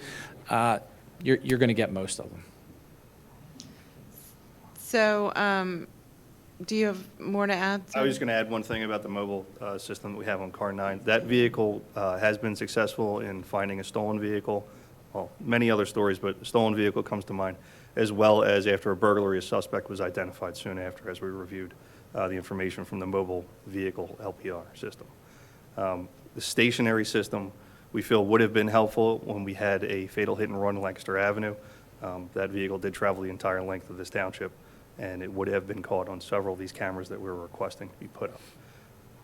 So the proposal in front of us is 11 intersections, but no additional mobile. Is there a reason why you're not asking for more of a mix and getting more mobile? The mobile was provided to us by the county. That is their system. We have moved that as the car has been replaced. We have moved it several times. We would like to get the stationary system in place so we have a better understanding of how it would work, and in the future, if need be, we would ask to get mobile, but we'd also try and ask to see if the county could provide that. You are walking right into my next question, which is funding. So again, in the report, it seems that Lower Merion had a private funder or partnership with one of the health systems to have a reader nearby. I guess they wanted that corner or whatever. Is there grant funding from the county or the state or federal monies that could support this? If not, is it worth taking a look at creating some of those partnerships to mirror what other townships have done in order to find funding Yes, ma'am. for this type of thing? There is a law enforcement technology grant, and we have already, I apologize, there is a technology grant for law enforcement. We have already applied for it, hopefully for the lump sum, but we'll have to wait to see if we are granted that money. But we have tried, yes, ma'am. Okay, I think for now, that's my questions. Do you want to go, Commissioner Borowski? Thank you, and thank you to my fellow commissioners who asked a lot of my questions for me. So, I just want to circle back on something said during the presentation. So these alerts are coming up all the time. So our officers are out patrolling, and all of a sudden they'll get an alert that says, a license plate has been read where, it's a, for instance, you said a Megan's Law offender or something like that. So once that happens, how do our police process and, are they going to pursue? Like how will, and I'm not sure who wants to answer this, like how will you guys process that and prioritize, or, is it then, well, I'm going to, you're going to call in, I don't know, Delaware County, or if by then, suppose they're detected all the way down, as they're crossing into TE or something like that, do you hand that off to DE? How will that work? Yeah, so there's different circumstances, so we would kind of have to go through each scenario, but there are times to a hot list item, sort of the old school, they used to write it down, all the stolen vehicles that were in the area, and you'd literally have it on a notebook. Now this automated system is doing it for you. And it also gets you, anybody who follows the FBI criteria is able to enter that. So you could have a retail theft ring from Kansas that just happens to be up here and picking something, that it would give you an alert that that vehicle is wanted, and you would deal with it respectively on how. There's so many dynamics. Are they wanted for guns? Or you just a follow? Are you making a report? Sometimes investigative tools just have the report, and then they just know what the vehicle is doing. And then other times we would interact, potentially. The same thing could happen today, though. An officer here could run a license, which they can. They could call on the radio or use the MDT in the car. Two different modes to enter a license, and the same scenario could play out. And then a supervisor has to make a decision on what action is going to be taken. Okay. So I think that Commissioner Mulrooney might have kind of already asked this a little bit, but if this is used by the state, and I noticed you have the state police, up there as one of the clients, why isn't this, shouldn't this be like a state network that the state is paying for? I mean, it would seem to me that if all of our municipal, all of our municipal police forces can benefit from this, wouldn't it be good for this to be under one umbrella and the state, I think, pay for it, fund it? So the political side of that, I certainly would not dare to answer, being a Commonwealth and, why the state doesn't control it or operate it or anything like that. That I certainly can't address. What I can address is that over the past 3 years, legislation has been introduced in the Commonwealth to provide some guardrails for license plate recognition in the Commonwealth. Kind of the high-level version of that is, the first version was pretty clear. It set things like required training, which, our users already meet, that the system has to be audited, which again, our system already meets, and the data retention, how long the data is actually retained in any system. It's been introduced for the past 3 years. It's not been passed and ratified into law yet. For reasons that I wouldn't speculate here today, but what I would say is in the last two versions of it, There was a stipulation in that said the Pennsylvania State Police, oh boy, I'm not going to get the acronym right, I don't know, Investigation Center or something, like the intelligence unit of the Pennsylvania State Police would not control the LPR systems in the Commonwealth, but would have access to all of them. And they left a provision open within that legislation to say that this Pennsylvania State Police could contract with a private company to operate something like that. So it's a valid question. I mean, this is, to the point about how data is shared and who owns the data, it's a valid question, right? Realistically, you would want the data to be shared or available to be shared, not necessarily. Sharing it sounds like it's something you're doing proactively. You would want it to be available to any investigator the same way you would want your records management system information about home burglaries and things like that to be readable by your neighbors so they can connect the dots. And that's really what we see happening, most. So again, it's all speculation. Should it be operated by? There are probably a lot of things in statewide law enforcement that should be operated by the state police, but I think, based on the kind of government that we have and individual control, that probably is not likely to happen, as we've seen with the statewide radio system and records management systems, which are different from one municipality to the next. The only other point I just wanted to circle back and kind of address something that you mentioned about connecting the dots with neighboring agencies. That is something that happens every single day, and that's one of the incredibly powerful things about our system that we don't even charge you for. And that is an agency like Tradifrin that also is a client, has access to the data, may monitor cameras and intersections that are close by that are coming into their municipality or that are leaving their municipality.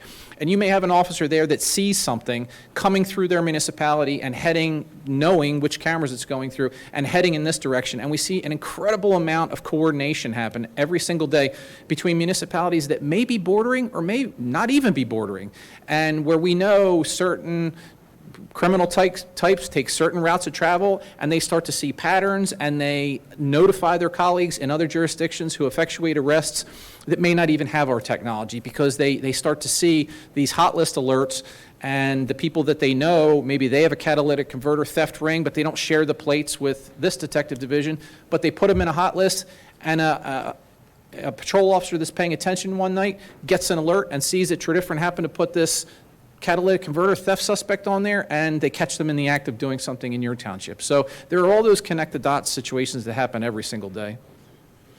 Thank you. I appreciate Sure. that answer. So my other question, I'm not sure who will answer this one, but so as Commissioner Mulrooney noted, there is the potential that you can misidentify, or a car, someone or a car can be identified as being potentially part of a crime and not. So does this increase liability for our police, and how do we protect our police from that? You certainly are going to want to act on information that you have, but how do we protect our police? So there is sometimes human error from a witness, a police officer's mistake, misinformation that came from a dispatcher, as we know, who is not even on location.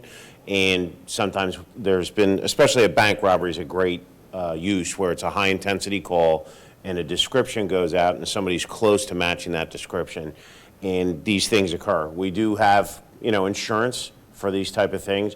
If officers are following their training and protocols, once they recognize it, there's a process. Our body cameras capture it. So these things we've invested in with your support building up helps protect us through times where there is an incident where something happens. If a plate, let's just say it got smashed and somehow it's up, the license plate reader could read an image correctly, but it was manipulated somehow, and you could pull over a car that was wanted, and somehow it was by accident that the machine picked up on it. So there are some unforecastable things, or some of the nature of what we do is high intensity. It's sudden. It's 3 a.m, and we're off to a situation. So all of our training protocols, our insurance, and everything sets us up to manage that type of situation should it occur. Hopefully it never does, of course, but if it does happen, we're prepared.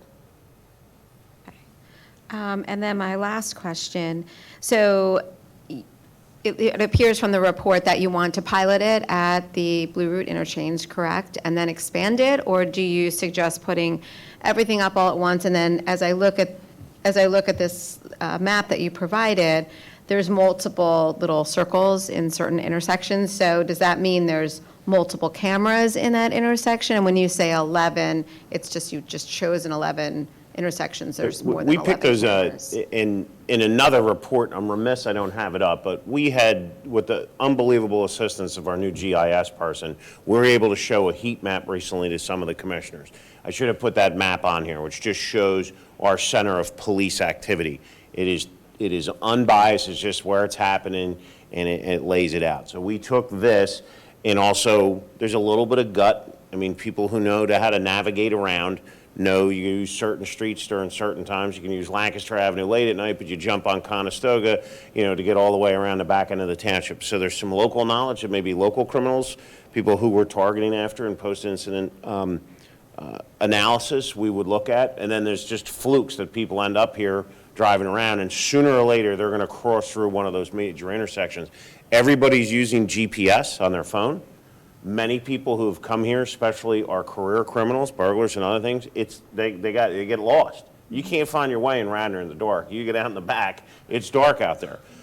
Everybody on foot, I will tell you, from gut police instinct, if they get lost or they are on foot chase, they will end up on Lancaster Avenue because they always go to the lights because you can't see. So they end up somehow in there, and if they get picked up or they get picked up by an Uber, these are all the post-incident analysis that we can accomplish. So that's why we did pick a network. My recommendation to the board is that we move forward with the whole plan. We certainly can build it out. Mr. White has us working on grants that would offset the cost or cover the whole cost. Sometimes grants are very quickly awarded, sometimes they're not. But I would say that following our heat map presentation, that I think that laying this network out is going to really, as it said, dramatically increase our ability to solve crimes, and that's what we're hoping to do. Okay, yeah, I'm not questioning where you guys decided to put them. I just was reading the report. It seemed like you wanted to pilot it first and then expand it, but that's fine. And then my only other question, I guess, is going to be, what is your criteria for success? Is it, solving crimes, like at a higher rate, or? Yeah, Sergeant Gluck and Lieutenant Four monitor all the detective activities and all of our felony misdemeanor crime. So we monitor all those activities, and we call them clearance rates. So we should be able to come back to you, and I don't want to say when, but give me a year, give me 6 months, and I'd like to tell you what the clearance rate have been related because of the cameras. I think I can tell you with statistical analysis where we're at.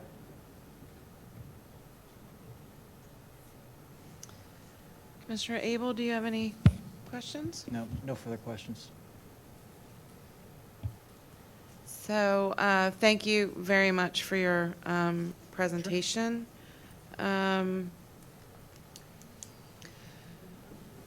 Is there any public comment?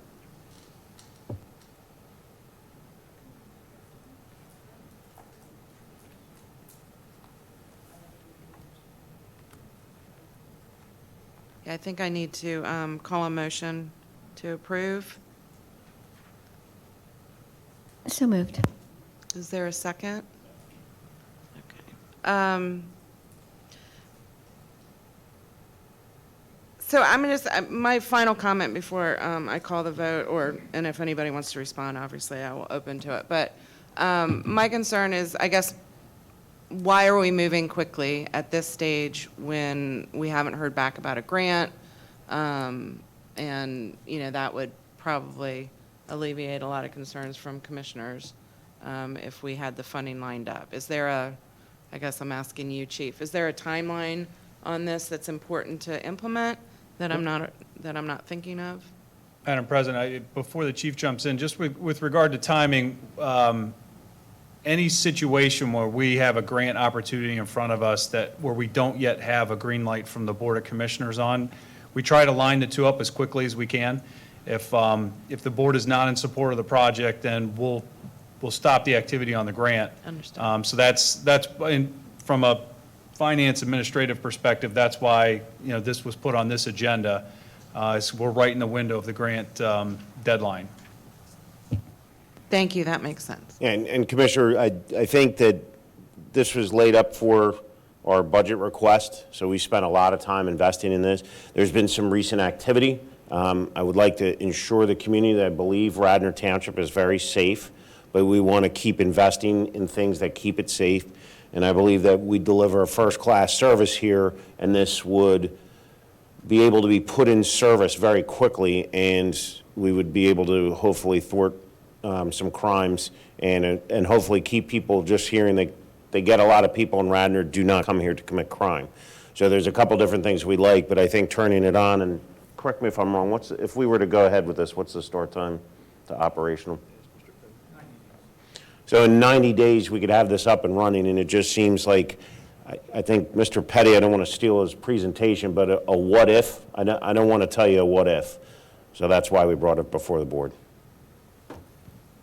Thank you. That was my final thought. Does anybody have any? Just 2 points of order. So do we have to vote on all grants? Or do they, John, do they, if a department wants a grant?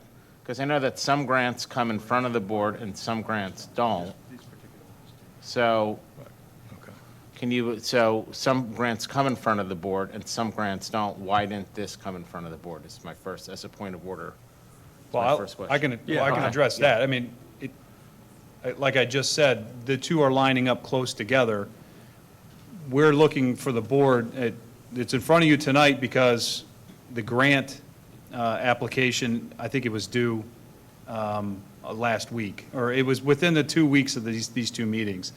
So we have the application ready to go. If the board if the votes are not there to support the system, that stops. The more broad question about grant applications is there's some grants, typically the ones dealing with the infrastructure, DRPC, DCNR, they require specific board resolutions as part of the application process. The grants that are that this would be eligible on do not require so this specific does not, board. that's my question. All right. Yeah.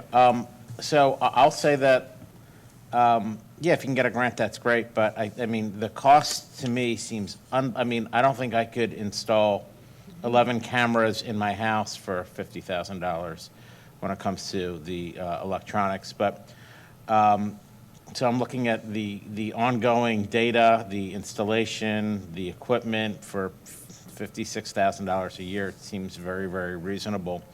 And I think that alone, you know, I mean, the price alone is gonna, that solves one or two crimes, it's gonna pay for itself. So I don't like these things. Sarge, you know, I don't like these Big Brother things. I can't stand them. You know, the lock boxes and all, but you'll have my support on this. So I just want to be clear on what I'm voting on here. So we are voting to approve this, and then the hope is that we will get the grant and help defray the cost. If we don't get the grant, then we're still moving forward. I'm not voting on this based on, you know, we hope we get the grant and then we install it. Like, either way, we're voting to move forward, correct? That's it, yes, as written, that is what's in front of you right now. Okay, thank you. I just want to be absolutely sure. The grant discussion kind of got me a little turned around. Yeah.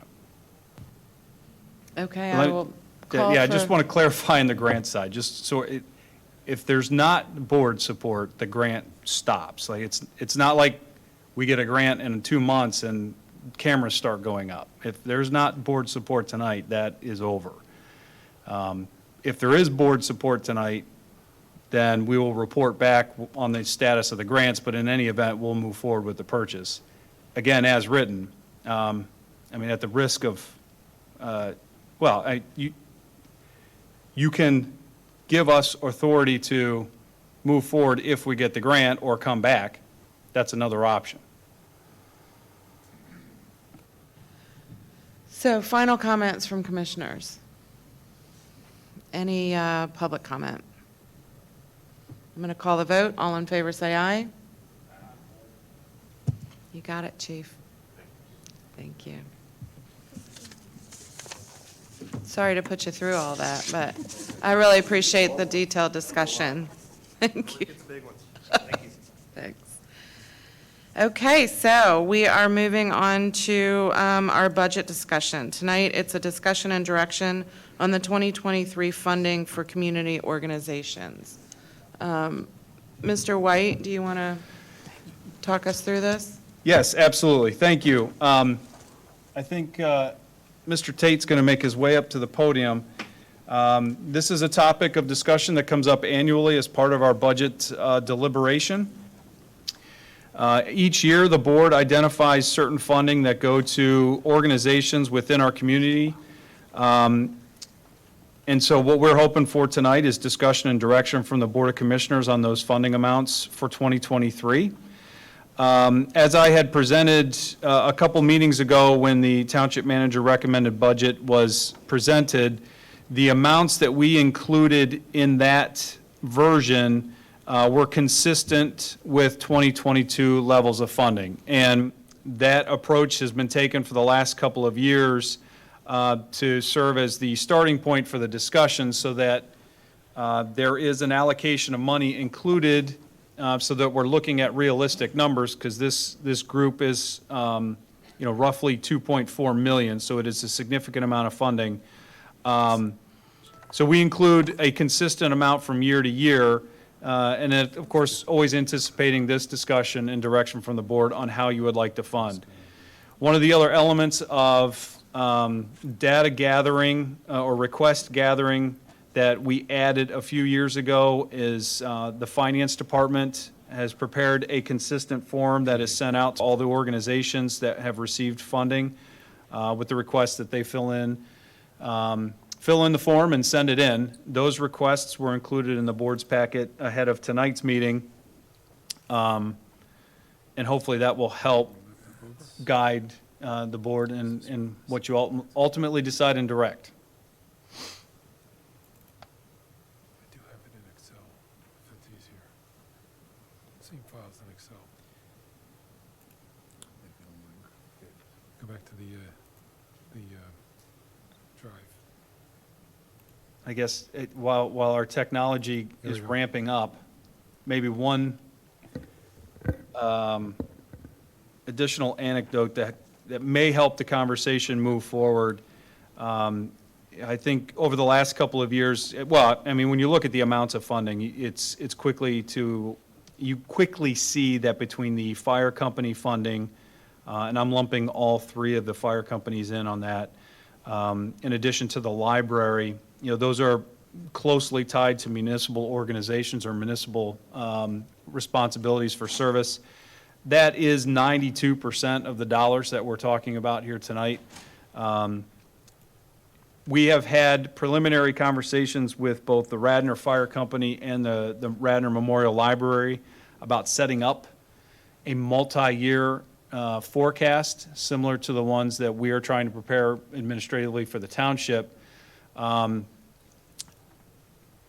It doesn't really help us get through tonight per se, but if we're able, once, in terms of process, what I would recommend, at least with those two organizations initially, is if we can get direction from the board on, working together to develop those multi-year forecasts, and then come back to the board, at some point in the first half of next year. I don't want to obligate, or I certainly don't want to put pressure on the organizations in terms of how quickly they could pull these together. But then come back to the board again, at some point in the first half of next year with a presentation. And then that might offer, eliminate or, carve out those two large pieces from this discussion going forward. And again, identifying those as being the operations that are closely tied to municipal departments. Or municipal operations, or things that we would otherwise be offering if it weren't for these organizations. So, food for thought as we have this conversation. Thank you, Mr. White, and thank you, Commissioners. My apologies for the delay here. This report, this page, I had just emailed out a few hours earlier to each of you, and this is just to provide a little bit of little history and some context for tonight's conversation.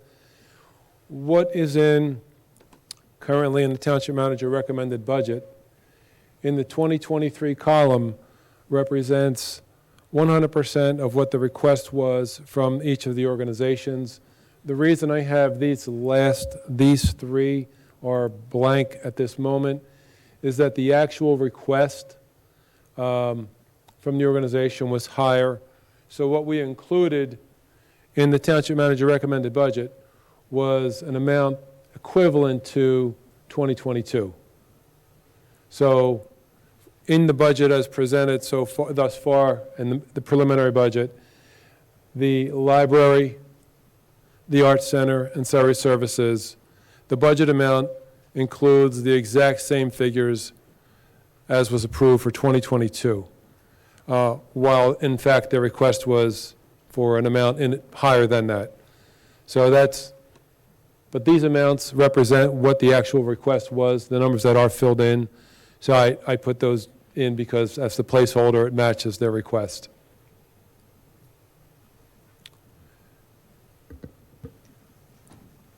And I apologize for the cutoff here. It's just something in the formatting. Can't get the... So the fire companies are our first three here, and then our other 5 community organizations. Can I just interrupt and ask a question? So the last budget, you showed that there's a deficit of about 400,000? In the preliminary that was presented before any adjustments that were going to be considered, Yeah, that's without any that is a projects. $450,000. That's with, yeah, without the projects. Was this in there or not? Correct, yes. That was in there.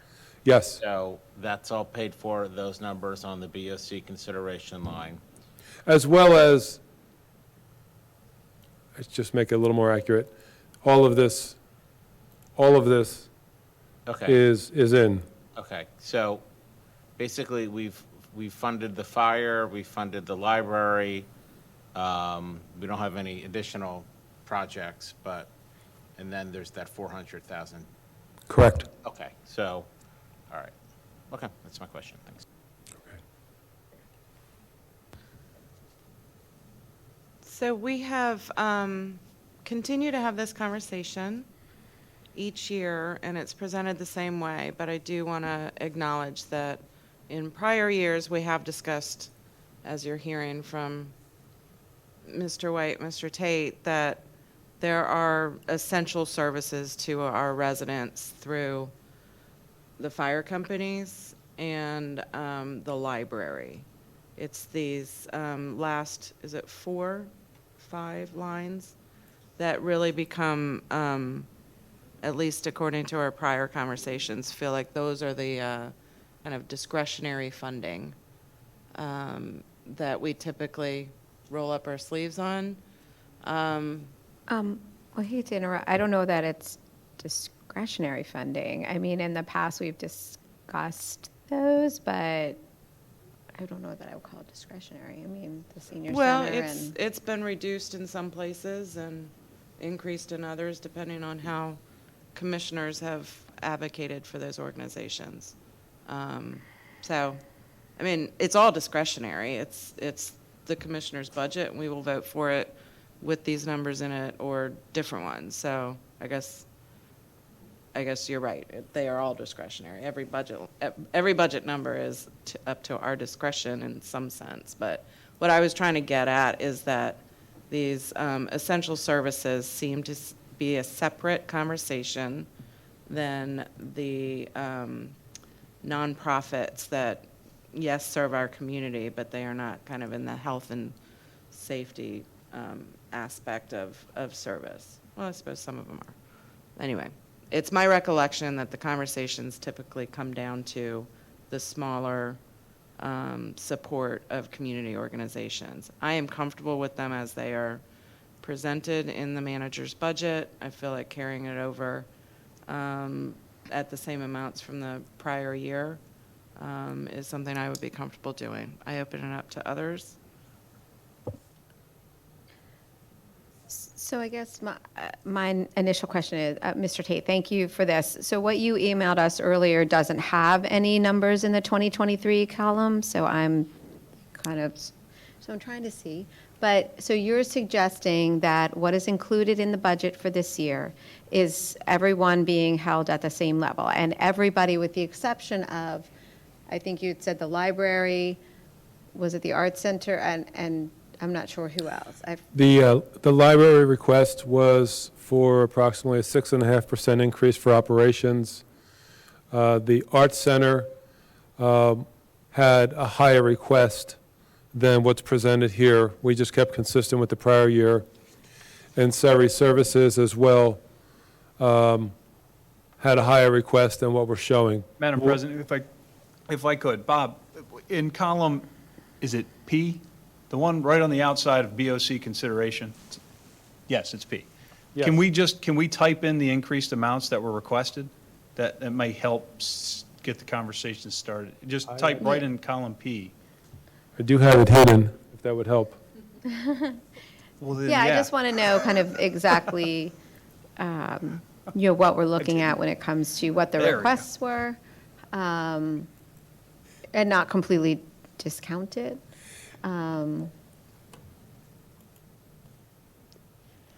Well, it's in the packet. The library is requesting $1,022,400. So our, Which is up from so we're not, 960. what you're suggesting is that we not even consider that, and what you want to do and what is in our budget is just to fund everyone flat based on last year. I don't know, as presented in the preliminary budget, we were using the prior year as a placeholder on essentially all of the services. Yeah, if I could. So the thought process is, this is, in the past, this has been a bit of a tricky situation administratively, where some organizations were presented with increases while others weren't. So our intention was not to try to show any kind of, favoritism or one over the other. We just went flat year over year, knowing that we were going to have this discussion. If the board wishes to provide additional money based on requests, that's why we're having this discussion tonight. I don't want anyone to think that we were indicating that there should be no increases. Instead, we wanted to make sure that the budget that we were presenting had the $2.4 million that this all adds up to included in it. So we were looking at a bottom line that was, pretty close to what we thought we'd end with. Ultimately, if the commissioners want to increase or decrease any of these, we knew we were having this discussion to sort those out. Can I jump in with a couple points or opinions? Very unsolicited. I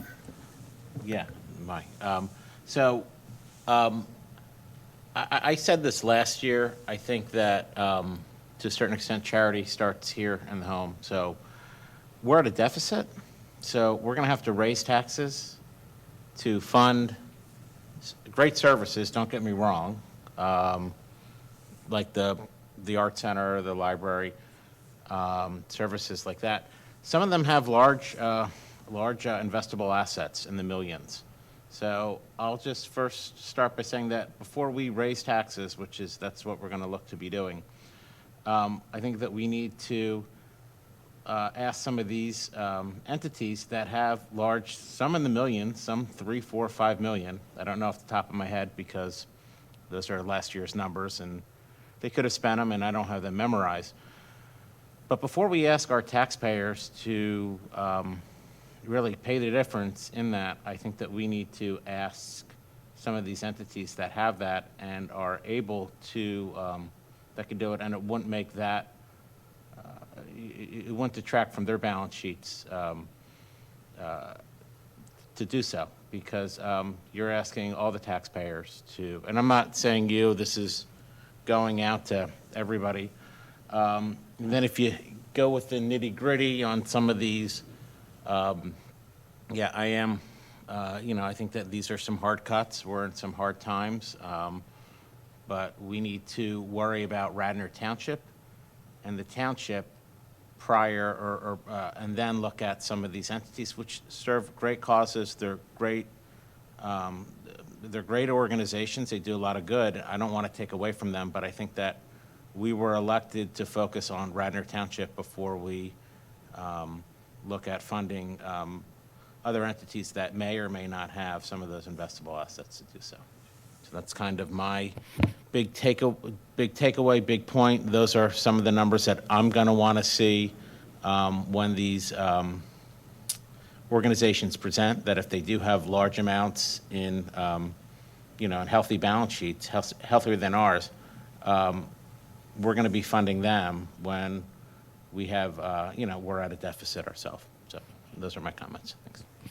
So just a clarification, you have in your packet all of the applications from the organizations. They are not being asked to pitch. This year, it's an onerous request on a small organization. So we are going on the numbers that they've provided. I think they've included audited financials. Is that right, Bob? Each organization? Some provided financial statements, and a couple provided, I believe, their 990 tax return. Yeah, so we've got some ability to deep dive into their numbers when we make our decisions, but It was just a general comment, Yep. Commissioner Ronnie. I just don't want any of the organizations think they're going to be put on the hot seat to present to us. It's not necessary. Yep.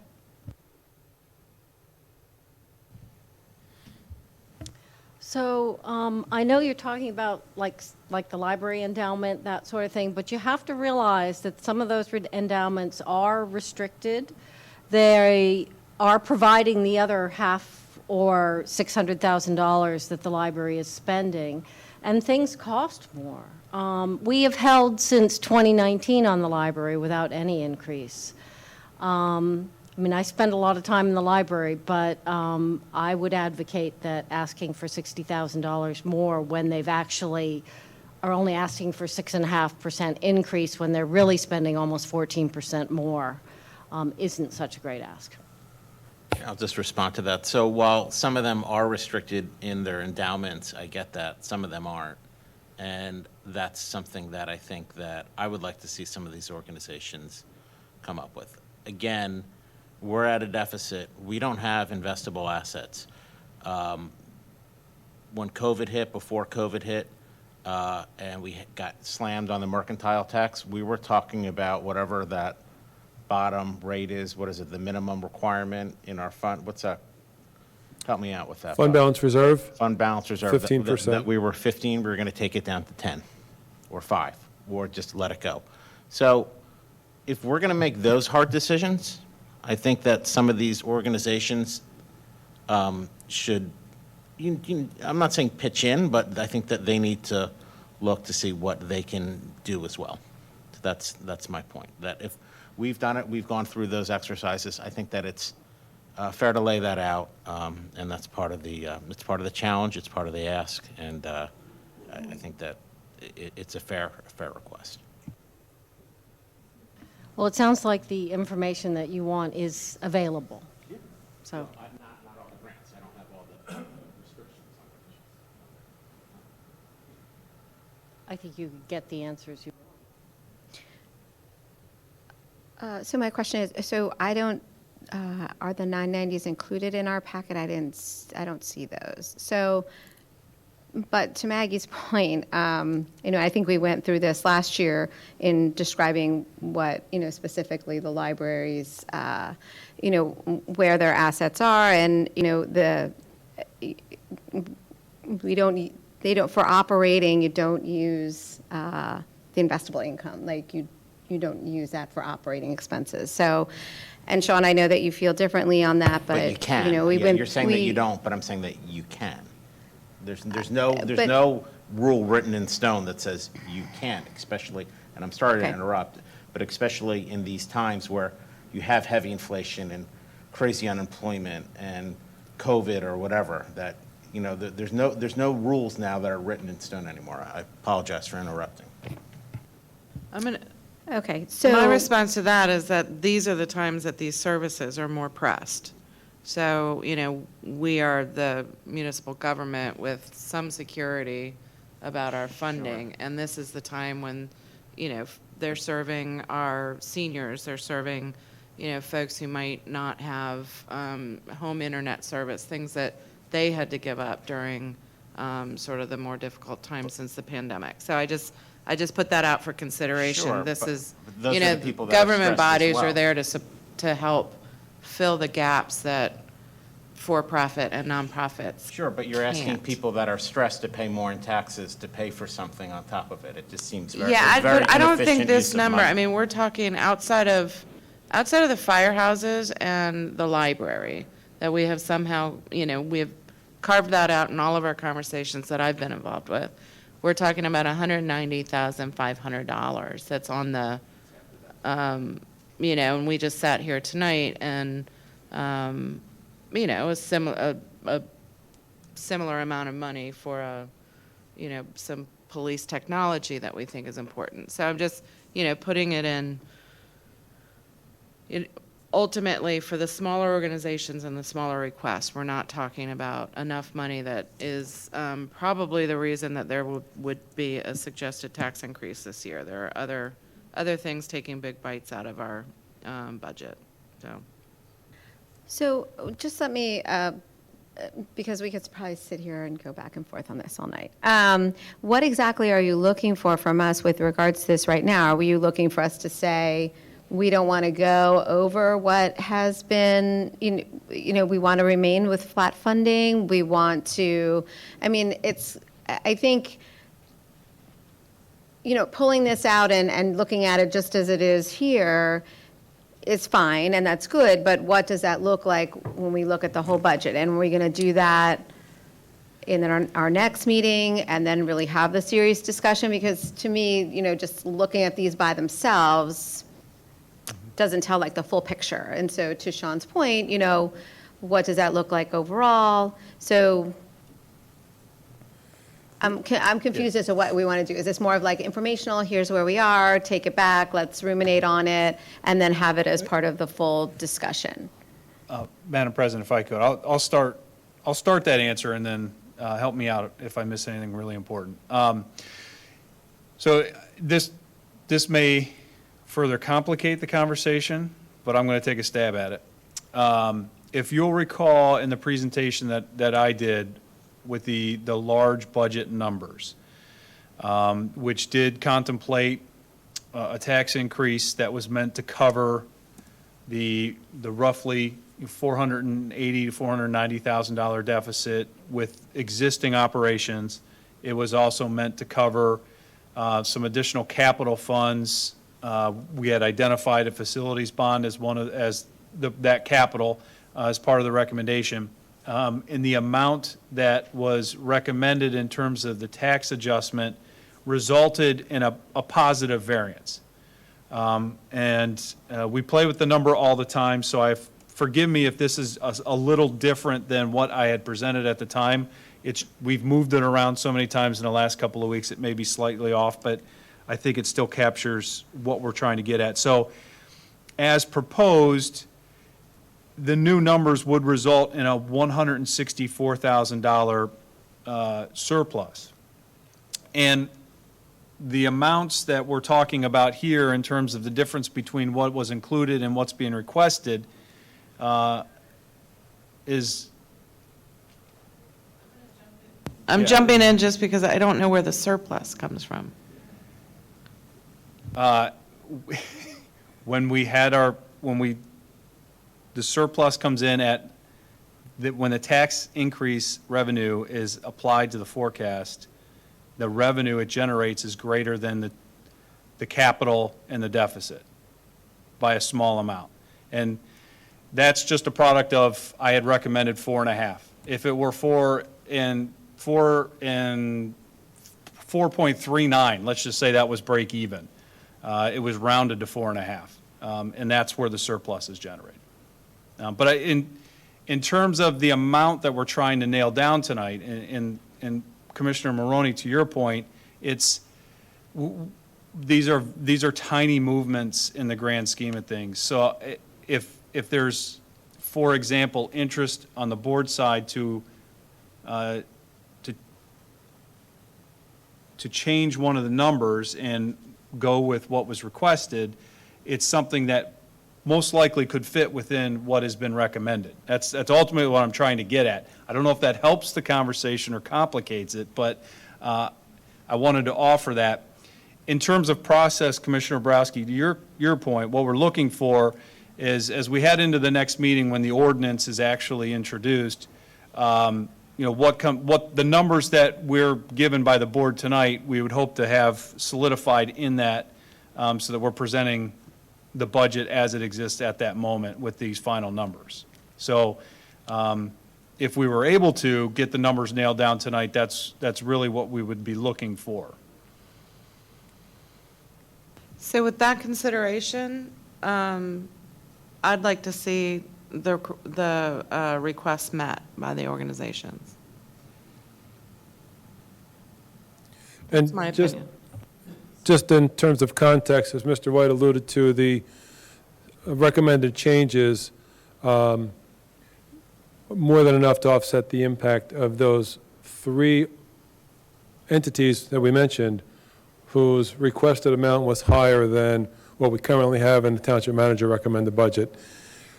It's roughly $90,000. So that's something that would be, if the board were inclined to honor the requests of all 3 of those organizations, that would be the total number. So that would keep us still in the delta of the surplus in the recommended budget. It is. With the increase as presented. For those 3 organizations I mentioned earlier. For that reason, I would support the increases for those organizations.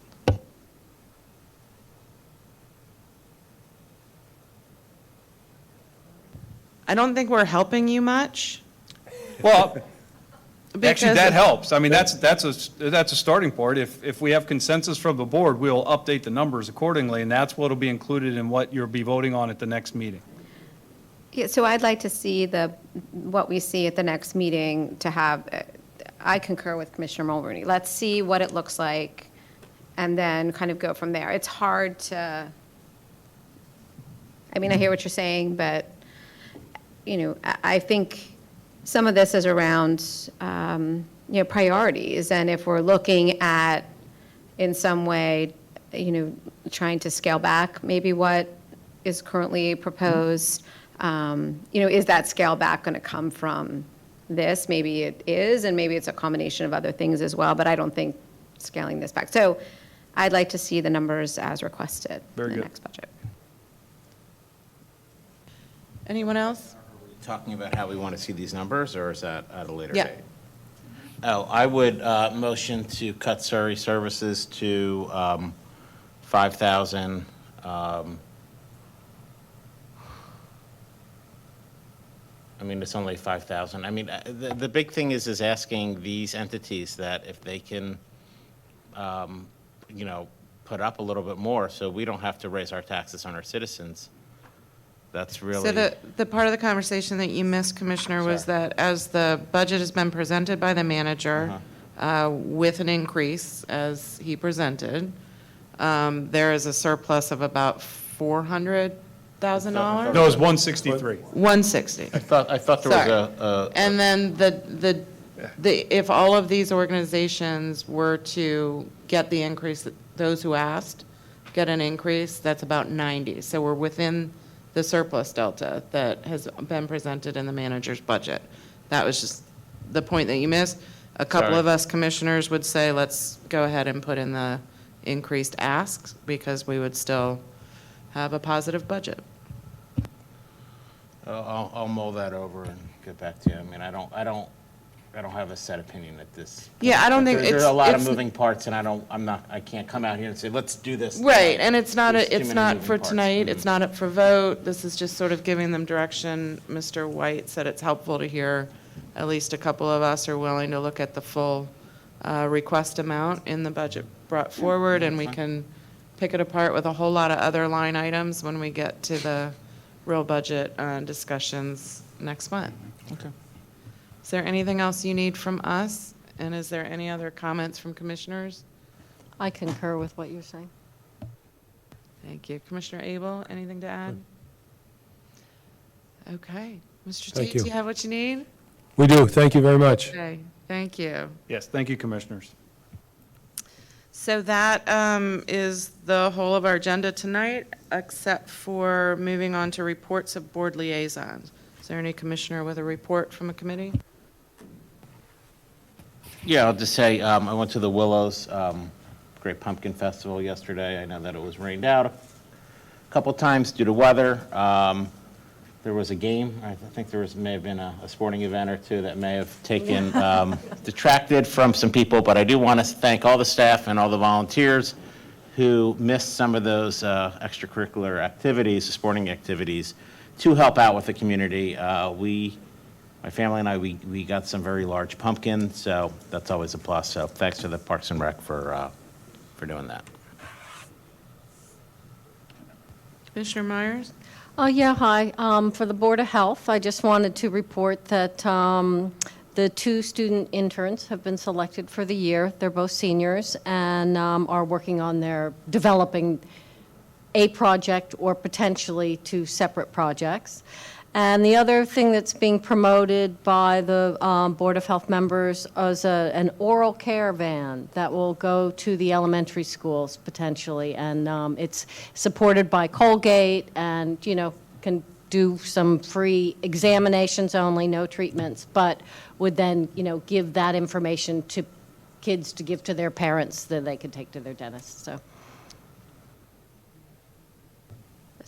So if we're announcing things, I'll give a shout out for Shade Tree. They are doing their free tree giveaway, and you just need to register. You can go to, I think it's trees.com or radtrees.com.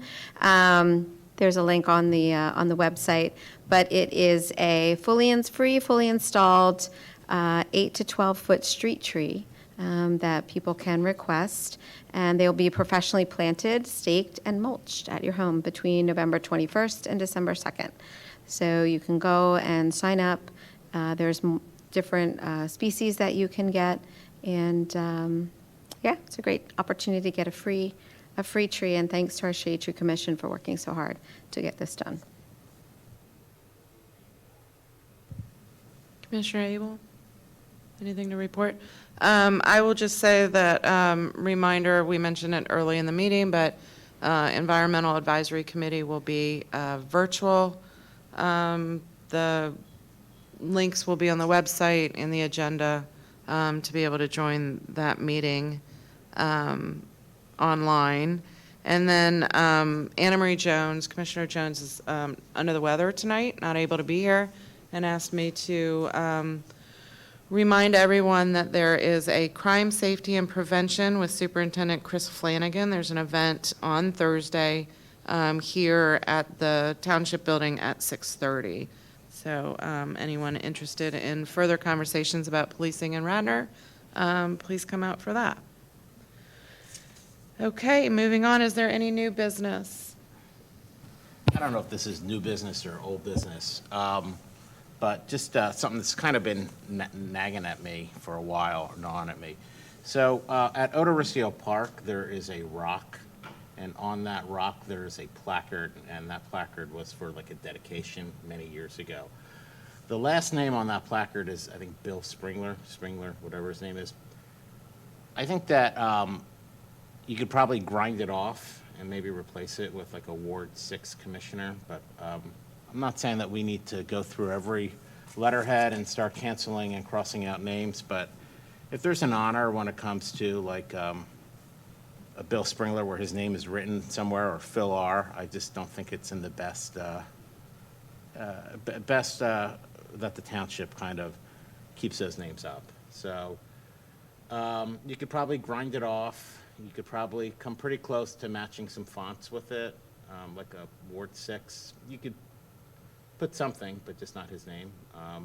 I'd feel more comfortable with that, so just kind of want to kick that around if there is an appetite or not, or just leave it on. But I don't like it. Kind of makes me feel icky when I see it. Like, so that's my thought. It does. I will consider that just for the new record. business. Sorry. I don't think he represented Ward 6. I'm sorry, whatever, I'm sorry, no, it was whatever ward it is. I don't even know what ward it was. Ward? 2? 3? I don't know. Sorry, Commissioner Maroney. And I guess that's Anna Marie's ward. I apologize to Anna Marie. I'm going to consider that new business and call for old business. Any old business? And final call for public participation. Is there any comment from the public tonight?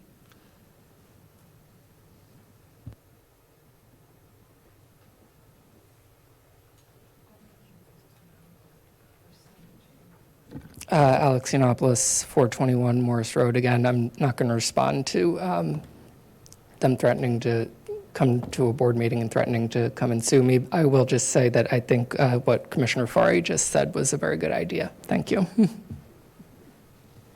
Thank you, Alex. Anyone else? Hi, Sarah. Sarah Pilling, 29 Garrett Avenue. Something I've been sitting with for the last several years, and I don't know the answer to it. It might be interesting or a factor in deciding about giving funds to community nonprofits to know how many Radnor residents participate. So for Surrey Services, how many Radnor residents does Surrey service? And how many Radnor residents go to the Wayne Senior Center? I know my experience with Surrey is now many years past, but when I really needed help, they totally failed. Totally. I needed transportation to get to physical therapy, having had a knee replaced, and I live alone, and my family, Chris had cancer, so I couldn't ask her, and John and Peter lived in Nevada and Maine. So I was really dependent, and it just wasn't convenient. So I would like to let go of that, but I think it would be very good information to help you make your decisions. Thank you. Thank you very much. Any other final comment from the public? I will make a motion to adjourn. Is there a second? All in favor say aye. Thank you, everyone.